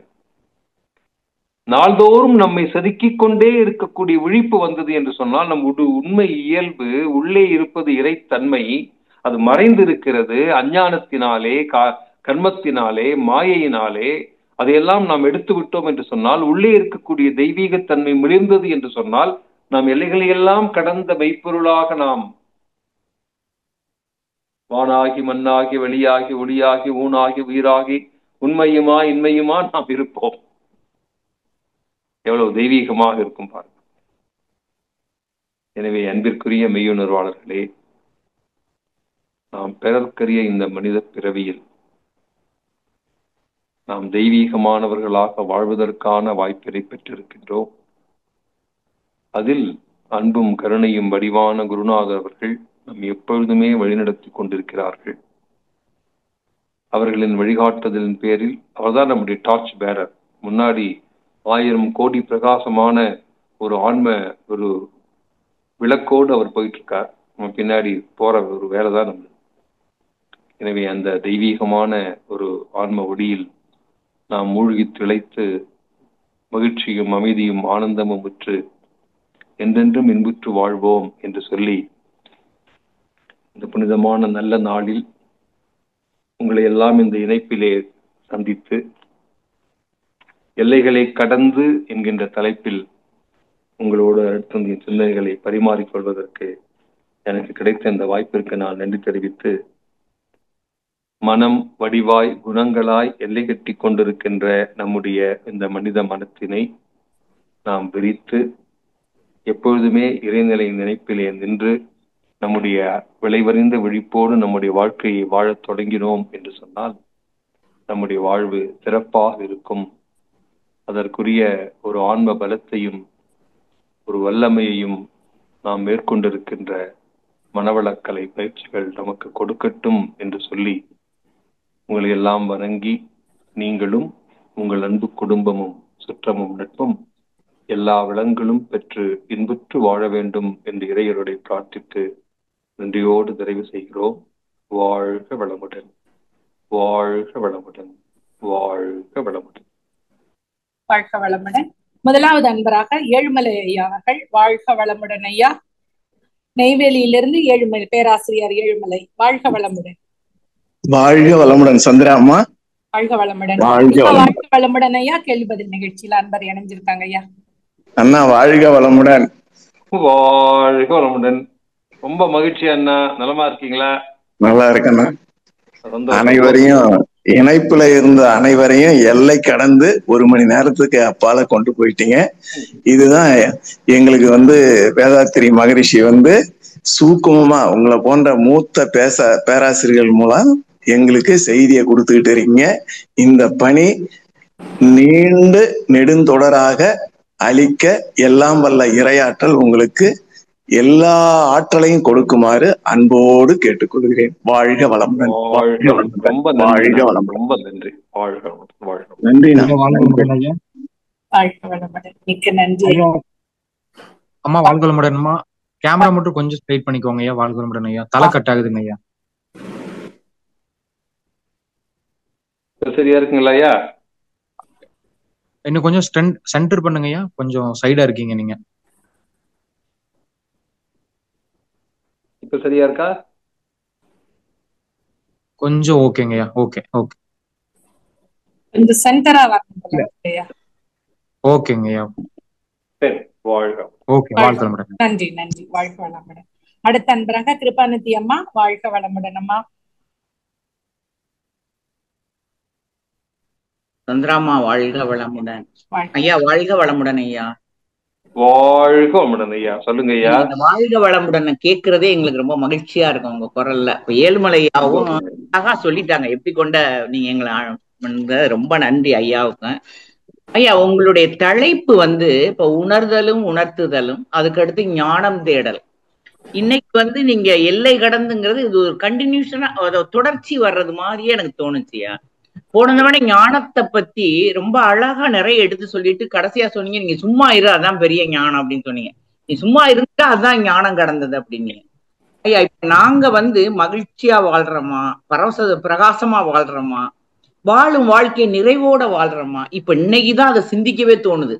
இவ்வளவு நீங்க சொன்ன பிறகு சரி அதை இன்னைக்கு உட்கார்ந்து அகத்தாய் பண்ணுவோம். எப்படியெல்லாம் வாழணும் ஐயா எப்படி சொல்லியிருக்காங்க. சந்திரமா சொன்னது மாதிரி இன்னும் 2 தடவை அதை கேட்கணும் ஐயா. அப்பாலுக்கு அப்பால் அப்படின்னு சொன்னீங்க. அப்பாலுக்கு அப்பால் நம்ம இறைவழியா எடுத்துக்கலாம், சுத்த வழியா எடுத்துக்கலாம். ஆனா இப்ப முடிக்கும் போதுயா நீ எப்போதும் இறைநிலையோடு இருப்பது மாதிரியே பாரு அப்படின்னீங்க. அது எந்த வழியில சாத்தியம்னு கொஞ்சம் சொன்னீங்கன்னா. இப்ப இதே மாதிரிதான் நீங்க போன தலைப்பு சொன்னீங்க, சும்மா இரு அப்படின்னீங்க. இப்ப நீ எந்த நேரமே இறைவழியோடு இணைஞ்சிருக்கிறது மாதிரி பாருன்னா, அது குடும்பத்துல, வேலையில, இப்போ உங்க கேட்கையில, அது எந்த நேரம் எப்படி இறைவழியோட அதுல நம்மளுடைய திங்கிங் வந்து வேற வழியில போகுது இல்லையா. நம்ம எப்படிதான் இருந்தாலும் நம்ம செய்யற வேலையிலே ஒரு தவம் மாதிரி தானே செய்யறோம். அப்படிங்கிற எந்த நேரமும் இறைவழியோட எப்படி இணைந்து இருக்குது? உங்களுடைய பதில் கேட்கறையா? ஐயா, இப்ப நான் தான் செய்யறேன் அப்படின்ற எண்ணத்தோட நீங்க செஞ்சீங்கன்னா, இப்ப நீங்க தனியா இருக்கீங்க, இறைவழி தனியா இருக்கு. இப்ப நான் தான் பேசுறேன் அப்படின்னு சொல்லி நினைச்சேன்னா, நான் தனியா இருக்கேன், நான் பேசுறதுன்றது என்னுடைய அறிவு அப்படின்றதோட தான் நான் பேசுறேன்றது தனியா வந்துருது.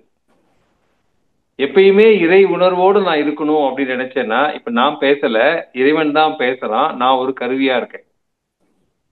இப்ப நான் ஒரு அலுவலகத்துல வேலை பார்க்கறேன், நான் வேலை செய்யறேன், நான் ஒரு மேனேஜரா இருக்கேன், இல்ல நான் ஒரு பியூனா இருக்கேன். இப்ப நான் வந்து ஒரு பியூனா இருக்கேன் அப்படின்னு நினைக்கும் பொழுதே அது அந்த அந்த பொசிஷனுக்கு உரிய ஒரு கர்வமோ அல்லது ஒரு ஈகோவோ எனக்கு வருது. அப்படி இல்லாம நான் ஒரு நல்ல இறை உணர்ந்த ஒரு மனவள கலைஞனா இருக்கேன் அப்படின்னு சொல்லி சொன்னா, நான் என்னுடைய பணி, அது நான் வந்து கம்பெனி ஓனரா இருந்தாலும் சரி, கவர்மெண்ட்ல பெரிய ஆபீசரா இருந்தாலும் சரி, சாதாரணமான ஒரு ஓட்டுநரா இருந்தாலும் சரி, நான் இப்படி இருக்கேன், எனக்கு இருக்கிறதுக்கான வாய்ப்பை கடவுள் கொடுத்துருக்கார், நான் இந்த வாய்ப்பை நான் நல்ல முறையில பண்ணுவேன் அப்படின்னு செய்யும் பொழுது நம்ம எந்த நிலையிலும் நம்ம அந்த ஈகோ அப்படின்னு சொல்லக்கூடிய ஆணவத்தோட நடந்துக்க மாட்டோம். எப்ப நமக்கு இறை உணர்வு, இறை தத்துவத்தின் தெளிவு நம்ம கிட்ட இருக்கோ, அப்ப அந்த நான் அப்படின்ற எண்ணமே கொஞ்சம் கீழே தான் இருக்கும். வீட்டுல அம்மா இருக்காங்க, சமைக்கிறாங்க, நான் தான் சமைக்கிறேன், என்ன போல சமைக்க முடியுமா உலகத்துல யாராவது அப்படின்னு நினைச்சா அது ஈகோ. அப்ப இறை உணர்வுல நான் சமைக்கிறேன்னு சொல்லும்பொழுது எனக்கு நல்லா சமைக்கிறதுக்கான ஒரு வாய்ப்பை இறைநிலை கொடுத்துருக்கு, அதனால இன்னும் நல்லா மேலும் தூய்மையா தெய்வீகமான உணவா நான் சமைப்பேன் அப்படின்ற உணர்வோடு நம்ம சமைக்கிறோம் பாருங்க, அதுதான் இறை உணர்வோடு நாம் செய்யக்கூடிய செயல். அதனால நாம் அந்த இறை உணர்வு இல்லாம இல்லை, எப்பயுமே இறை உணர்வுல தான் இருக்கோம். அது நான் அப்படின்ற எண்ணம் வரும்பொழுது இறை உணர்வு பேக் சீட் எடுத்துக்குது. இப்ப இறை உணர்வோட தான் இருக்கிறேன்ற எண்ணம் முன்னாடி நிற்கும் பொழுது நான் அப்படின்ற எண்ணம் பேக் சீட்டுக்கு போயிடுது. ரொம்ப சுலபங்க ஐயா. அதனால அந்த உணர்வோடு நம்ம செயல்படுவோம். ரொம்ப சிறப்பியா. கண்டிப்பா அடுத்த மாசம் 4ஆம் தேதி 5ஆம் தேதி உங்கள்கிட்ட சொல்றேன் ஐயா. வாழ்த்துக்கள். வாழ்க வளம். கண்டிப்பா சொல்லுங்க. மகிழ்ச்சியா இருங்க. வாழ்க. சந்திராமா நன்றி. வாழ்க வளமுடன். வாழ்க வளமுடன். நன்றிம்மா. வாழ்க வளமுடன். ஐயா, நீங்க வந்து நம்ம தவம் பண்ணும்போது கூட ஒரு சில எதிர்பார்ப்புகள் வச்சிருக்கோம், அந்த எல்லைய கூட நம்ம கடக்கணும். நீங்க அது ரொம்ப ஒரு அப்படியே பட்டார்னு தலையில அடிச்ச மாதிரி இருந்ததுயா. நல்லதுமா. அந்த எதிர்பார்ப்பு கூட நம்ம வச்சிருக்கிறது கூட தவறுதான் இல்லைங்களா? தவறு இல்லம்மா. எதிர்பார்க்குதுன்றது வந்து மனித இயல்புமா. நம்ம நல்ல தவம் செய்து நாம் அந்த எல்லைகளை கடந்த ஒரு நிலைக்கு போயிட்டோம்னா எதிர்பார்த்தா கூட கிடைக்கிறது கம்மியா தான் கிடைக்கும், எதிர்பார்க்காதது மிக அதிகமாக நமக்கு கிடைக்கும். அதனால சந்தோஷமா இருக்கலாம். நன்றி. நன்றி. மகிழ்ச்சிமா. மகிழ்ச்சி. அடுத்த நண்பராக டி.ஏ. ஸ்ரீனிவாசன் ஐயா. வாழ்க வளமுடன். ஸ்ரீனிவாசன் ஐயா, மைக் ஒரு முறை டச் பண்ணுங்க. வாழ்க வளமுடன் அம்மா. நன்றி அம்மா. அண்ணா வாழ்க வளமுடன். சேலத்திலிருந்து டி.ஏ. ஸ்ரீனிவாசன். வாழ்க வளமுடன் ஸ்ரீனிவாசன். ரொம்ப மகிழ்ச்சி. ரொம்ப நல்லா இருக்கும். நல்லா இருக்கும். சந்தோஷம். சொல்லுங்க. உங்களை பாக்குறதும் உங்களுடைய இந்த சிந்தனையை உங்களோட பகிர்ந்துக்கிறது ரொம்ப மகிழ்ச்சி. உங்களுடைய பேச்சை கேட்கறதே ரொம்ப சந்தோஷம். ரொம்ப எல்லை கடந்து எங்களை கூட்டிட்டு போயிட்டீங்க. பியாண்ட் என்லைட்டன்மெண்ட்னு சொல்லி அந்த எல்லைகளுக்கு அப்பால் போகணும்னு. ஆனா நீங்க பேசுறதை கேட்கும் போதுதான் ஒவ்வொன்னா எத்தனை செங்கிலி நம்ம போட்டு இறுக்கிட்டு இருக்குங்கிறது தெரியுது. ஒவ்வொன்னா வெளியே எடுக்கணும், வெளியே வரணும். தொடர்ந்து முயற்சி செஞ்சுக்கிட்டே இருக்கோம். உங்களை மாதிரி இந்த மாதிரி உரைகள் எல்லாம் கேட்கறதுக்கு கிடைத்த வாய்ப்பே வந்து ரொம்ப அருமையான வாய்ப்பு. உங்களை சந்திக்கணுங்க ஐயா. ரொம்ப சிறப்புங்க ஐயா. ரொம்ப சிறப்பு. ரொம்ப சந்தோஷம். மகிழ்ச்சி. வாழ்க வளமுடன். வாழ்க வளமுடன். நன்றி. அடுத்த அன்பராக ஆஸ்திரேலியாவில் இருந்து சபரேஷ் சுந்தரவடிவேல். வாழ்க வளமுடன் தம்பி. ஆமா, வாழ்க வளமுடன் அம்மா. ஐயா வணக்கம் ஐயா. வாழ்க வளமுடன் ஐயா. வணக்கம் ஐயா. வணக்கம். வாழ்க வளமுடன். சொல்லுங்க ஐயா. ரொம்ப சிறப்பா இருந்ததுங்க ஐயா. எனக்கு ஒரு கேள்வி, ஒரு பொதுவான கேள்வி. சொல்லுங்க. ஐயா, இப்போ வந்து நமக்கு இறை உணர்வு பெற பெற நம்ம வந்து மத்த ஜாதி, மதம், அந்த வேற்றுமை எல்லாம் இருக்கக்கூடாது. நம்ம இந்த நான்கிற தன்மை கம்மியா இருக்கணும். அதனாலதான் அந்த அந்த காலத்துல இப்ப இந்தியாவை பிரிக்கும் போது மொழி வழியாரியா பிரிச்சாங்க. ஏன்னா அது வந்து பிரச்சனை வராதுன்னு நினைச்சு, காஸ்ட் மதம் எல்லாம் வராதுன்னு சொல்லி பிரிச்சாங்க. ஆனா இப்ப எனக்கு என்ன ஒரு கேள்வினா, இப்ப மொழியை வச்சே நிறைய விஷயம் நடக்குதே, நம்ம இந்த மொழி தான் சிறந்தது அப்படின்னு. இப்ப இதனால எதுலதான் ஏதோ ஒண்ணு கொண்டு வந்து அதை ஒரு அரசியல் மரமா ஆக்குறாங்களே, அது அது அதுதான் கேக்குறேன். அது சிறந்ததா இல்ல எப்படி அதை தாண்டி வருதுன்னு ஒரு கேள்விங்க ஐயா. ஒண்ணும் இல்லைங்கய்யா, நம்ம வந்து நாம் இருக்கக்கூடிய ஒரு இடத்தினுடைய சட்டதிட்டங்களை நம்ம வந்து மதிச்சு அதனோட இணக்கமா தான் போய் ஆகணும். சரிங்களா? நம்ம வந்து நம்மளால வந்து அந்த ஒரு ஒரு ஒரு மேக்ரோ லெவல்ல ஒரு விஷயத்த நம்மளால மாத்த முடியாது. இப்ப ஜாதிகள் வேண்டாம் அப்படின்னு சொல்லி சொல்றோம் அப்படின்னா நானும் நீங்களும் சொல்லிக்கலாம். ஆனா சமுதாயத்துல நீங்க போய் பள்ளிக்கூடத்துல சேர்த்தும் பொழுதே உங்க ஜாதி என்னன்னு கேட்டுதான் சேர்த்துவாங்க. நாளைக்கு ஒரு எம்ப்ளாய்மெண்ட் போகும்பொழுதும் கோட்டால உங்களுடைய கேஸ்ட் கண்டிப்பா கேட்பாங்க. நான் வந்து கேஸ்டே இல்லைங்க அப்படின்னு சொல்ற அளவுக்கு நமக்கு கட்ஸ் இருக்கு, நம்ம சொல்லலாம். பட் உங்களை எந்த கேட்டகரியில வைப்பாங்கன்னு நமக்கு அதுக்கான சட்ட தீர்வுகள் இன்னும் எதுவும் வரல நமக்கு. அதனால நம்ம வந்து பெரிய லெவல்ல, மேக்ரோ லெவல்ல நம்ம எந்த விதமான தாக்கத்தையும் ஏற்படுத்துறதை பத்தி இப்ப நினைக்காம, மைக்ரோ லெவல்ல நம் வரையில நம்முடைய எண்ணங்களை புனிதப்படுத்திக் கொள்ளுதலும், நாம எந்த விதமான இந்த மாதிரியான லிமிடேஷன்ஸ்ல அதன் மூலமா நம்ம குறையுள்ள மனிதர்களா வாழறதுல இருந்து நம்ம நம்மளை மாத்திக்கலாம். நான் வந்து எப்பயுமே ஜாதியின் பெயரால இப்படி நடந்துக்க மாட்டேன், மொழியின் பெயரால் இப்படி நான் என்னை வந்து எல்லை கட்டி கொள்ள மாட்டேன். மொழி எப்படிங்க உண்டானது? அந்தந்த காலகட்டங்கள்ல வாழ்ந்த மனிதர்கள் அப்ப அவங்களுக்கு சூழ்நிலைகள்ல தோணுச்சு. அதனால வந்து நம்ம எந்த காலத்தினாலும் நம்மளை வந்து எல்லை கட்டி கொள்ள வேண்டிய அவசியம் இல்லை. அதெல்லாம் தாண்டி நம்மளால வந்துட முடியும். ஸோ அடிப்படை தேவைகளுக்கான ஒரு சில நியமங்கள், சட்டத்திட்டங்கள் அதுக்கு உட்பட்டு தான் நம்ம வாழ்ந்தாகணும். நம்ம அப்படி வாழ்வோம். பட் மிக சுதந்திரமா என் வரையிலும் நான் மேற்கொள்ள முடியக்கூடிய பல விஷயங்கள், நான் வந்து என்னை வந்து இந்த மொழிக்காரன் அப்படின்னு நான் காமிச்சுக்க மாட்டேன், நான் வந்து இந்த மாதிரியான ஒரு ஒரு பாரம்பரியம் அப்படின்றத நான் காமிச்சுக்கேன். ஏன்னா அதெல்லாமே நம்ம உருவாக்கினது தான். நம்ம இங்க தமிழ்நாட்டில் பிறந்திருக்கோம், மதர் டங் தமிழா இருக்கு, தமிழ்ல பேசிட்டு இருக்கோம். நம்ம வந்து ஆந்திராவில் பிறந்திருக்கோம்னா நமக்கு தெலுங்குல பேசியிருப்போம், கர்நாடகாவில் பிறந்திருந்தா கன்னடத்துல பேசியிருப்போம், அமெரிக்காவில் பிறந்திருந்தா இங்கிலீஷ்ல பேசியிருப்போம். அந்த மாதிரி வந்து நம்ம நம்ம எந்த இடத்தில் இருக்கிறோமோ அதுக்கு தகுந்த மாதிரியான மொழி தான் நமக்கு வந்திருக்குமே தவிர வேற ஒண்ணுமே கிடையாது. அதனால அதை வச்சுக்கிட்டு நம்ம வந்து லிமிட் பண்ண வேண்டியது.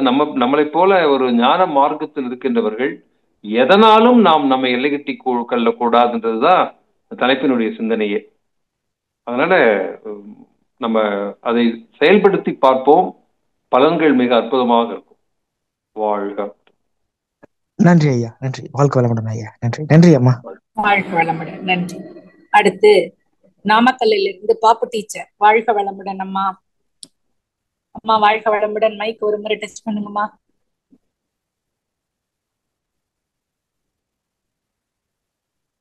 வாழ்க வளமுடன் பாப்புமா. வாழ்க வளமுடன். இன்னும் ஒரு முறை நீங்க ஆஃப் பண்ணிட்டீங்க. ஒரே ஒரு முறை டச் பண்ணுங்கம்மா பாப்பு டீச்சர். இப்ப பேசலாம் ஐயா. நன்றிம்மா சந்திரம்மா. வாழ்க வளமுடன். எங்க வீட்டு பிள்ளை இளமுருகன். வாழ்க வளமுடன். நம்ம வீட்டு பிள்ளைமா, நம்ம வீட்டு பிள்ளை. எங்க வீட்டுக்கு அப்புறம் தான் நம்ம வீடு. முதல்ல எங்க வீட்டு பிள்ளை அவங்க எல்லாம். உங்க வீட்டு பிள்ளை, நம்ம வீட்டு பிள்ளை, உலகத்தின் வீட்டு பிள்ளை. ரொம்ப சந்தோஷமா. நல்லா இருக்கீங்களாம்மா? ரொம்ப மகிழ்ச்சி. ரொம்ப நல்லா இருக்கும்மா. உங்க குரல் கேட்டு ரொம்ப நாள் ஆச்சு. ரொம்ப சந்தோஷமா இருக்குது. அப்படியே கேட்டுக்கிட்டே இருக்கலாம் போல இருக்குது. கேட்டுக்கிட்டே இருக்கிற வரையிலும் அப்படியே அந்த நிலையில இருக்கிறோம். அப்புறம் கேட்டு முடிச்சா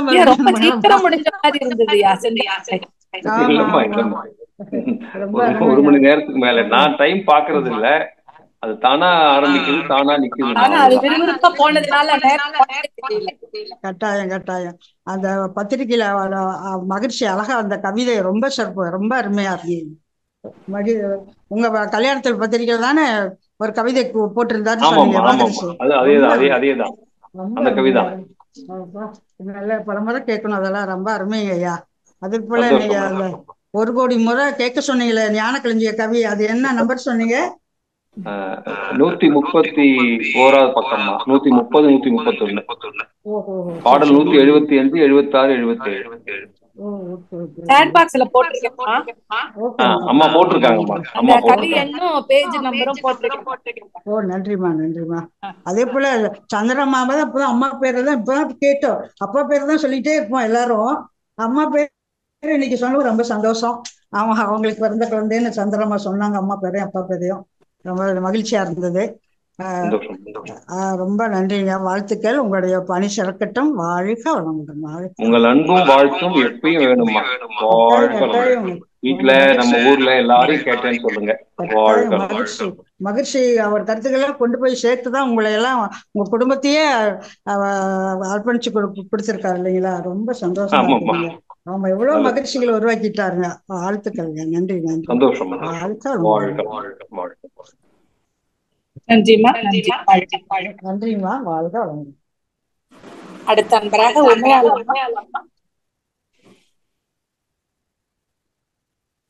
அம்மா வாழ்க வளமுடன்மா. வாய்ப்புக்கு நன்றிமா. ஐயா வாழ்க வளமுடன். ஐயா வாழ்க வளமுடன்மா. வாழ்க வளமுடன். ஐயா நீங்க சொன்னீங்கல்லங்க, எப்போதும் இந்த ஏகாந்தமா இருக்கணும், இன்பமா இருக்கணும், இறைநிலை, அதுதான் கேட்டேங்க ஐயா. அது எப்படிங்க ஐயா? அது எப்படி சாத்தியாங்க? அம்மா, நீங்க எப்படி இப்ப இருக்கீங்களோ அப்படி இருக்கிறதே ஏகாந்தம்னு நினைச்சுக்கோங்க. இப்ப எப்படி இருக்கீங்களோ அப்படியே நான் சந்தோஷமா இருக்கேன்னு நினைச்சுக்கோங்க. நீங்க ஏகாந்தமா இருக்கிறது வேற, சந்தோஷமா இருக்கிறது வேற, நான் இப்ப இருக்கிற நிலைமை வேறன்னு நினைச்சீங்கன்னா நீங்க வித்தியாசப்படுத்தி பார்க்க ஆரம்பிச்சிருவீங்க. அப்புறம் எது உண்மையான மகிழ்ச்சி, இன்பம், ஏகாந்தம்னே நமக்கு தெரியாம போயிடும். சரியா? அதனால நான் இப்ப ரொம்ப நல்லா இருக்கேன், நான் இப்ப ரொம்ப சந்தோஷமா இருக்கேன், நான் இப்ப ரொம்ப மகிழ்ச்சியா இருக்கேன், நான் ரொம்ப ஆனந்தமா இருக்கேன், நான் ரொம்ப தெய்வீகமா இருக்கேன், எனக்கு இறைவன் எல்லாம் கொடுத்துருக்கான் அப்படின்னு நினைங்க. நினைக்க நினைக்க உள்ளத்தில் ஒரு இன்ப ஊற்று ஊறும். சந்தோஷமா இருப்பீங்கம்மா. ஏதாவது ஒரு உணர்வு துன்பமா இருக்கு, மனசு கஷ்டமா இருக்குன்னா ஏன் எனக்கு அந்த கஷ்டம் வந்ததுன்னு சொல்லி அதை பத்தின ஒரு சின்ன ஒரு ஆராய்ச்சி பண்ணுங்க. அது துன்பமாவே இருந்ததுன்னா கூட துன்பத்தை போக்குறதுக்கான ஒரு பிராக்டிக்கல் மெத்தடாலஜி என்ன பண்ணலாம் அப்படின்னு சொல்லி சிந்தனை பண்ணுங்க. அதை செய்யுங்க, சரியா போயிடுமா.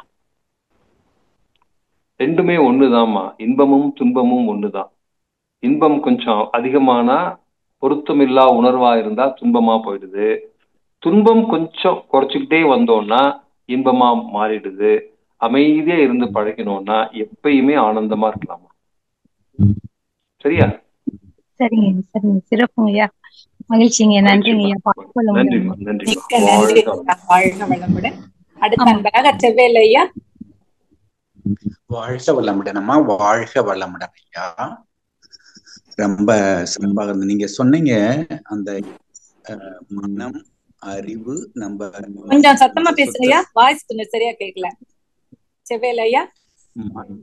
மனம், மனம், வாய்ஸ் கிளியரா இல்ல செவ்வேல் ஐயா. மனம், அறிவு, ஆதி எனும் மூன்றும் ஒன்றே. நீங்க சொல்றீங்க. ஆனா நம்ம மனம் சொல்றத நம்ம கேட்க கூடாது, அந்த அறிவு சொல்றத பிரகாரம் தான் நம்ம நடக்கணும்னு நம்ம சொல்றாங்க. அது ஏன் நீங்க சொல்றீங்க மூணும் ஒண்ணுதான்னு சொல்றீங்க? ஆனா நம்ம மன சொல்றத கேட்டா நான் அந்த செயல்கள் நல்ல செயலுக்கு முடிவு எடுக்க முடியாதுன்னு சொல்றாங்க. அது எப்படிங்க ஐயா நீங்க மூணும் ஒண்ணுதான்னு சொல்றீங்க ஐயா?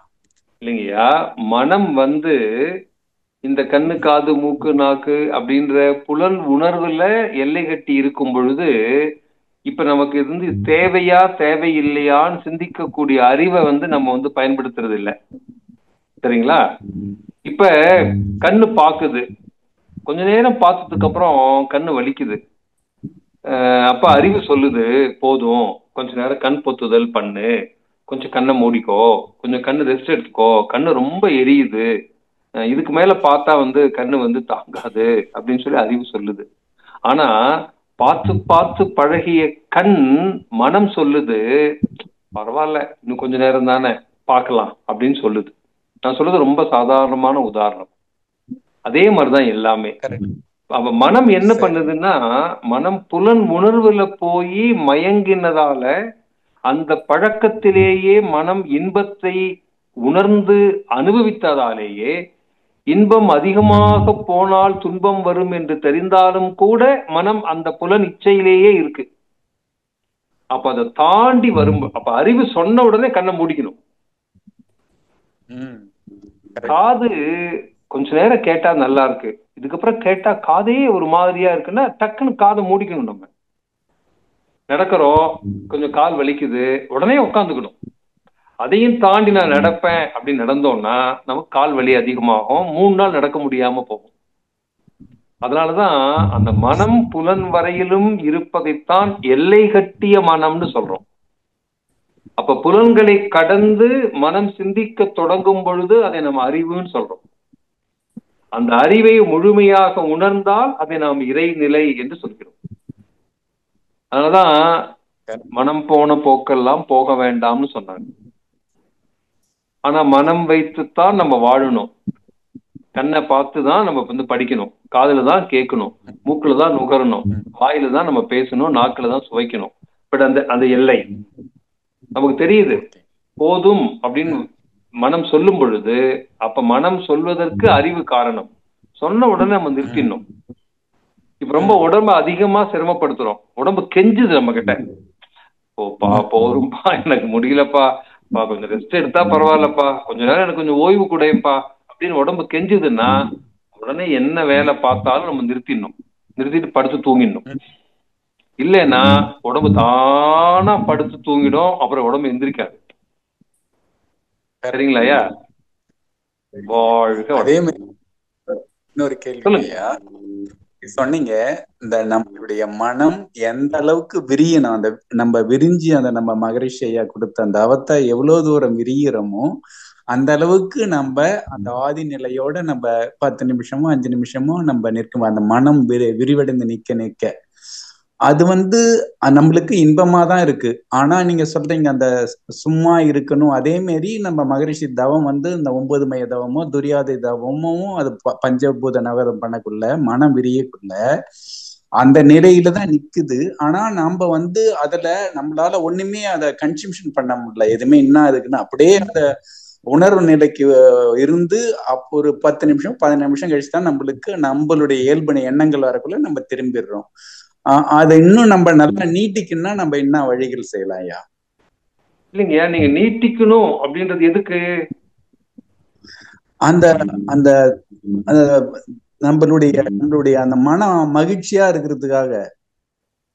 நீங்க மனம் மகிழ்ச்சியா இருக்கு, ஒரு 10 நிமிஷம் திருப்பி ஒரு எண்ணம் வருது, நீங்க அந்த எண்ணத்துக்கு தகுந்த மாதிரியே செயல்படுங்க.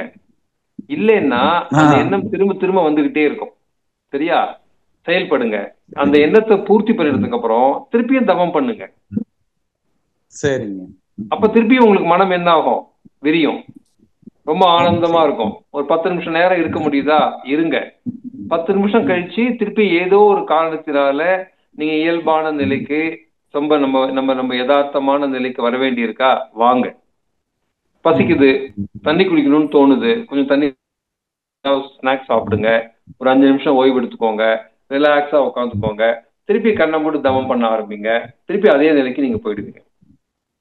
இதை தொடர்ந்து பண்ணிக்கிட்டே வரும் பொழுது ஒரு குறிப்பிட்ட காலகட்டத்துல எப்பொழுதுமே அந்த விரிந்த மனநிலையில இருக்கக்கூடிய மாதிரியான ஒரு அமைப்பு, நம்முடைய சூழல், குடும்பம் எல்லாம் அமைஞ்சதுன்னா தானா நீங்க அந்த நிலையிலேயே இருப்பீங்க. அது எப்பயுமே யோக நிலையிலேயே இருக்கக்கூடிய மிக பெரும் பரவச நிலை, அது நம்ம கண்டிப்பா கிடைக்கும். சரிங்களா?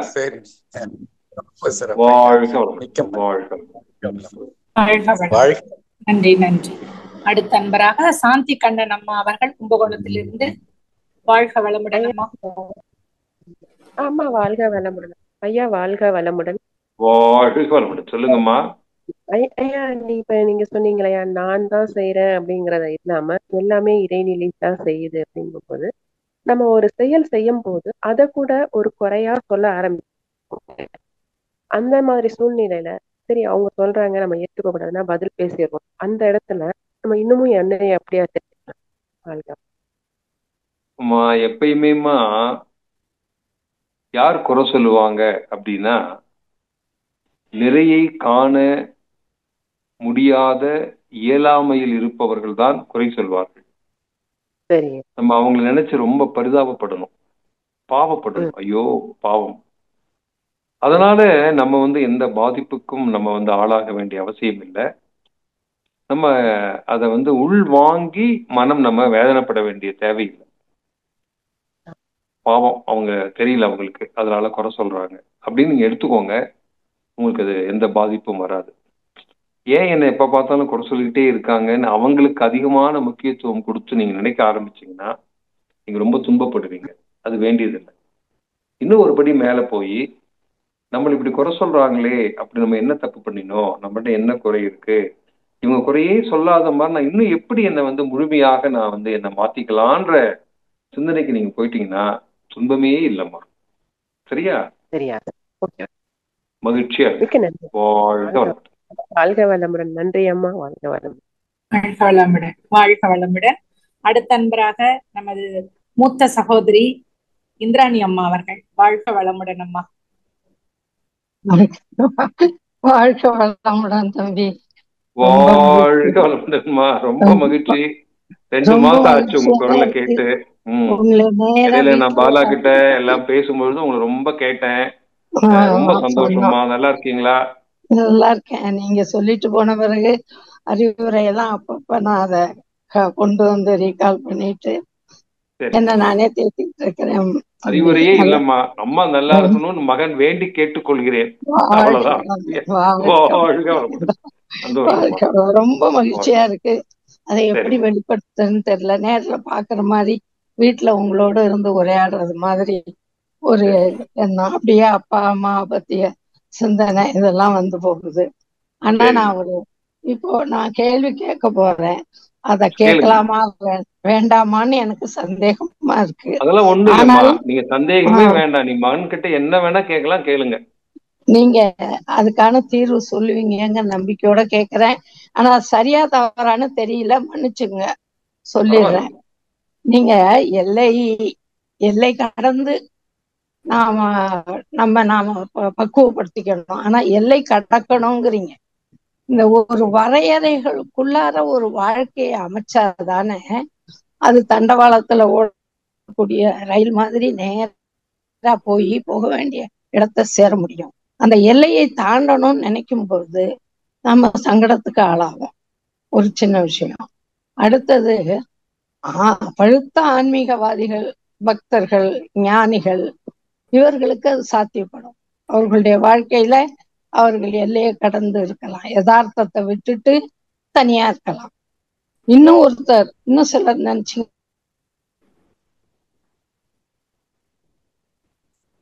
ஆமா, குரல் கேட்கலம்மா. அம்மா வாழ்க வளமுடன். அம்மா அம்மா இந்திராணி அம்மா பண்ணிட்டீங்களாம்மா? இல்ல மியூட்டால, இதுதான் சிக்னல் சரியா. அம்மா வாழ்க வளமுடன். நடுவுல கொஞ்சம் வாய்ஸ் கேட்கலம்மா. ஓ, வாழ்க வளமுடன். அது ரோட்ல போயிட்டு இருக்கிற ஒருத்தரை பார்த்தா பாவம், சபிக்கப்பட்டவர் தான் எல்லாரும் ஐயோ பாவம் ஐயோ பாவம்னு சொல்லுவோம். ஆனா அவர் எல்லை நீத்தவர் தான். எல்லைகளை எல்லாம் கடந்து வாழ்க்கைங்கிற எல்லை, சமுதாயங்கிற எல்லை, குடும்பங்கிற எல்லையை கடந்து அவர் போக்குல போறாரு. அவர் உலகம் தனியா இருக்கு. நாம அவருக்கு கொடுக்கற ஒரு ஐடென்டிபிகேஷன் அது ஒரு பைத்தியம் அப்படின்னு வச்சிருக்கோம். நாம் அதை போற்றுவதும் இல்லை, புகழ்வதும் இல்லை. நாம எந்த வகையில, குறிப்பா எந்த வகையில எல்லைகளை கடந்து நாம வாழ முடியும் தற்கால இந்த நவீன சமுதாயத்துலன்னு சொல்லுங்க கொஞ்சம். ரொம்ப அருமையான கேள்விமா. இது ரொம்ப சரியான கேள்வி. சரியா தவறானலாம் நீ யோசிக்க வேண்டிய அவசியமே இல்ல. நீங்க எவ்வளவு தூரம் ரொம்ப அது அறிவுபூர்வமா அந்த தலைப்பை சிந்தனை பண்ணிருக்கீங்கன்றது இந்த கேள்வியில இருந்து தெரியுது. நீங்க எல்லைக்கே நீங்க ஒரு எல்லை தீர்மானம் பண்ணணும்னு சொல்றீங்க, நான் அந்த எல்லையே இல்லாம போகணும்னு சொல்றேன். இதுதான் வித்தியாசம். சரியாம்மா? ஆமா. இப்ப நீங்க தண்டவாளம் சொன்னீங்க பாருங்க, தண்டவாளம் ரெண்டும் எப்பயுமே இணையாமல் இருந்தாதான் அதுல ரயில் போகுமா. தண்டவாளம் ரெண்டும் எல்லைகள் இல்லாம தொடர்ந்து அப்படியே நீண்ட பயணத்துல போயிட்டே இருக்கிறதுனாலதான் ரயில் பயணமும் தொடர்ந்து போயிட்டே இருக்கு. இது எல்லை கட்டின்னு சொல்லிட்டு தண்டவாளத்தை இணைச்சோம்னா நம்ம ட்ரெயின் டிராவல் பண்ண முடியாதுமா. அந்த மாதிரி இப்ப நீங்க சொன்னீங்க பாருங்க, வெளியில ஒருத்தர் இருக்கிறார் அப்படின்னா அவர் எல்லையெல்லாம் கடந்துட்டு தெருவுக்கு வரல. அவருடைய நிலை, அவர் இந்த தெருவுல இருக்கார், அவ்வளவுதான். இப்ப நான் சொல்லக்கூடிய எல்லை அப்படின்றது தனி மனிதர்களாகிய நாம் இப்ப நம்ம படிச்சிருக்கோம். நான் வந்து ஒரு தமிழ் MA BEd படிச்சிருக்கேன் அப்படின்னு சொன்னா என்னோட அறிவு நான் படித்ததை வைத்துக்கொண்டு எல்லை கட்டி கொண்டு இருக்கிறது. இப்ப நான் வந்து ஒரு ஆசிரியரா இருக்கேன். நான் ஆசிரியரா இருக்கிறதுனாலயே நான் எனக்குன்னு ஒரு எல்லையை வச்சுக்கிறேன். நான் ஒரு ஹெட் மாஸ்டரா இருக்கேன், நான் ஒரு என்ஜினியரா இருக்கேன், நான் ஒரு டாக்டரா இருக்கேன், நான் ஒரு பெரிய என்டர்பிரனரா இருக்கேன், நான் ஒரு பொலிட்டீஷியனா இருக்கேன், நான் வந்து இந்த மாதிரியான ஒரு நாளா இருக்கேன் அப்படின்னு நான் நினைக்கும் பொழுது என்னுடைய படிப்பு, என்னுடைய ஒரு ஒரு குடும்பம், என்னுடைய தொழில், என்னுடைய சமுதாய அந்தஸ்து, என்னுடைய அறிவு நிலை, ஞானமே கூட, ஞானம் அடைந்தவர்கள் கூட எல்லை கட்டி கொண்டுதான் இருக்கிறார்கள். அதனாலதான் பாத்தீங்கன்னா ஞானம் பொதுவானது. எந்த ஒரு ஆன்மீக மார்க்கத்தில் இருக்கக்கூடிய யாராக இருந்தாலும் ஞானம் பெற்றவராக இருந்தால் அவர் எல்லா ஞான மார்க்கத்தில் இருக்கின்ற எல்லா ஞானிகளையும் ஒரு சேர நினைக்கணும், ஒரு சேர வணங்கணும், ஒரு சேர மதிக்கணும். ஆனா ஏன் மதிக்கிறது இல்லை அப்படின்னா அவங்க நான் வந்து என்னுடைய ஞானம் இதுவரையிலும் தான் சொல்லி ஞானத்தையே எல்லை கட்டிட்டாங்க. அப்ப இந்த தலைப்பு வந்து சராசரியான மனிதரை கூட வெறும் புலன் வரையிலும் எல்லை கட்டி கொண்டிருக்கக்கூடிய நிலையிலே இருந்து மாத்தணும். அறிவு நிலையிலே இருக்கக்கூடியவர்களிடம் கூட தங்கள் அறிவு நிலை வரையிலும் எல்லை கட்டி கொண்டிருக்கக்கூடிய மனநிலையை அவங்க மாத்திக்கணும், அதையும் தாண்டி வரணும். ஆன்மீகத்தில் இருக்கக்கூடியவர்கள் கூட இதுதான் ஆன்மீகத்தினுடைய எல்லை அப்படின்னு இல்லாம அதையும் தாண்டி போகும் பொழுது அப்ப எல்லைகளை கடந்து அப்பாலுக்கு அப்பாலாக ஞானத்தை எல்லாம் தாண்டி இப்ப நம்ம சொல்லணும்னா மனவளக்கலையை வைத்து சொல்லணும்னா துரியாதீதம் என்கிற நிலைக்கு போனதுக்கு அப்புறம் அங்க நீங்க யாரு நான் யாருமா, இந்த உலகத்தில் இருக்கின்ற எல்லோரும் ஒன்றுதான். அப்படி உணர்ந்து விட்டோம் என்று சொன்னால் நாம் எல்லோரையும் மதிப்போம், எல்லோரிடத்திலும் அன்பு பாராட்டுவோம், எல்லோருக்கும் என்னால் என்ன செய்ய முடியும் என்ற எண்ணம் நமக்கு தோன்றும். ஆனால் எப்பொழுது நாம் பிறரை பேதப்படுத்தி வித்தியாசப்படுத்தி நாம் பார்க்கிறோமோ அப்பொழுது நாம் இன்னும் மனம் விரியவில்லை அப்படின்னு அர்த்தம். அதனாலதான் அந்த தலைப்பே எல்லைகளை கடந்து. அப்ப எந்த சூழ்நிலையிலும் நாம் எதை கொண்டும் நாம் வந்து நம்மை எல்லை கட்டி கொள்ள கூடாது. சரிங்களா? அதனால உங்க கேள்வி மிக அற்புதமான கேள்வி, அறிவான கேள்வி, ரொம்ப ஆனந்தமான கேள்வி. நான் அன்பு மகன் சொன்ன பதில் உங்களுக்கு நிறைவா இருந்தா நீங்க சொல்லுங்கம்மா. வாழ்க வளமுடன். வாழ்க வளமுடன். இருக்குங்க ஐயா, ஏற்றுக்கொள்ள முயற்சிக்கிறேன். முயற்சிக்காதீங்கம்மா. நீங்க முயற்சி பண்ணினா அது முடியவே முடியாது. நீங்க வந்து நீங்க அப்படி திங்க் பண்ணுங்க, யோசனை பண்ணுங்க. இப்படி தம்பி சொன்னாரு, இது எப்படி சாத்தியமா இருக்கும் அப்படின்னு சொல்லி திங்க் பண்ணி பாருங்க. நாம் இந்த எண்ணங்களை ஏற்றுக்கொள்வதற்கு கூட தயங்குவதற்கு காரணம் நாம் இன்னும் எல்லை கட்டிய மன உணர்வில் அதை தாண்டி வந்துருமா. நீங்கெல்லாம் ரொம்ப ரொம்ப நீங்க அறிவானவர்கள், ரொம்ப அனுபவம் வாய்ந்தவர்கள். நீங்கெல்லாம் தான் இந்த மாதிரியான நிறைய ஒரு கேள்விகள் கேட்டு அதுல தெளிவு பெற்று நீங்க எல்லோருக்கும் தெளிவுபடுத்தணுமா. வாழ்க நன்றிமா. நன்றி சந்திரம்மா, மிக்க நன்றி. வாழ்க வளமுடன் தம்பி. நல்லது. அடுத்து சேலத்திலிருந்து சாமுண்டீஸ்வரி அம்மா. ஐயா, சேலம் மைந்தர்ன உடனே சேலத்து மக்கள் எல்லாரும் வந்து உங்களோட வாழ்க வளமுடன். வாழ்க வளமுடன். வாழ்க வளமுடன் ஐயா. அம்மா வாழ்க வளமுடன். சந்திரம்மா வேதாத்திரியத்தை பாத்துக்கிட்டு இருந்த வாட்ஸ்அப் ஐயாவோட இதை பார்த்தது. இப்ப நான் இது உங்க உரை முடிச்சுதாங்கய்யா வந்தேன், கேள்வி பதிலுக்கு தாங்கய்யா வந்தேன். உங்களுக்கு வாழ்க வளமுடன் சொல்லுங்கன்னே வந்தேங்கய்யா. மிக அருமையா சந்தோஷம். அந்த விளக்கு, அந்த எல்லை அம்மா இந்திரா அம்மாவுக்கு நீங்க சொன்ன அந்த இது வந்து எங்க எல்லாத்துக்குமே எங்கய்யா அருமையான விளக்கு. இதை கேட்கணும்னே நான் உள்ள வந்திருக்கிறேன்னு நினைக்கிறேங்கய்யா. மிக சிறப்புங்கய்யா. அந்த உணர்வும் அவ்வளவு அருமையாக இருக்குதுங்கய்யா. வாழ்க வளமுடன். ரொம்ப நன்றிங்கய்யா, ரொம்ப நன்றி. சந்திரம்மா வாழ்க வளமுடன்மா. நன்றிம்மா. நன்றிம்மா, வாழ்க வளமுடன். அடுத்து அரக்கோணத்திலிருந்து செல்வம் ஐயா. வாழ்க வளமுடன் ஐயா. செல்வம் ஐயா, நீங்க பேசலாம். மைக்க ஒரு முறை டச் பண்ணுங்க செல்வம் ஐயா.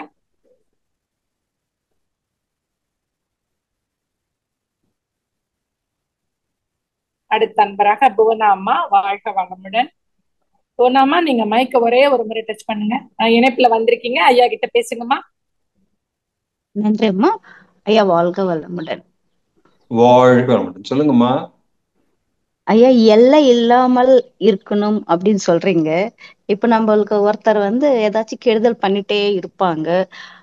அங்க எப்படி ஐயா அன்பு கருணும் காட்டுறது? தவத்துல வாழ்த்தலாம்.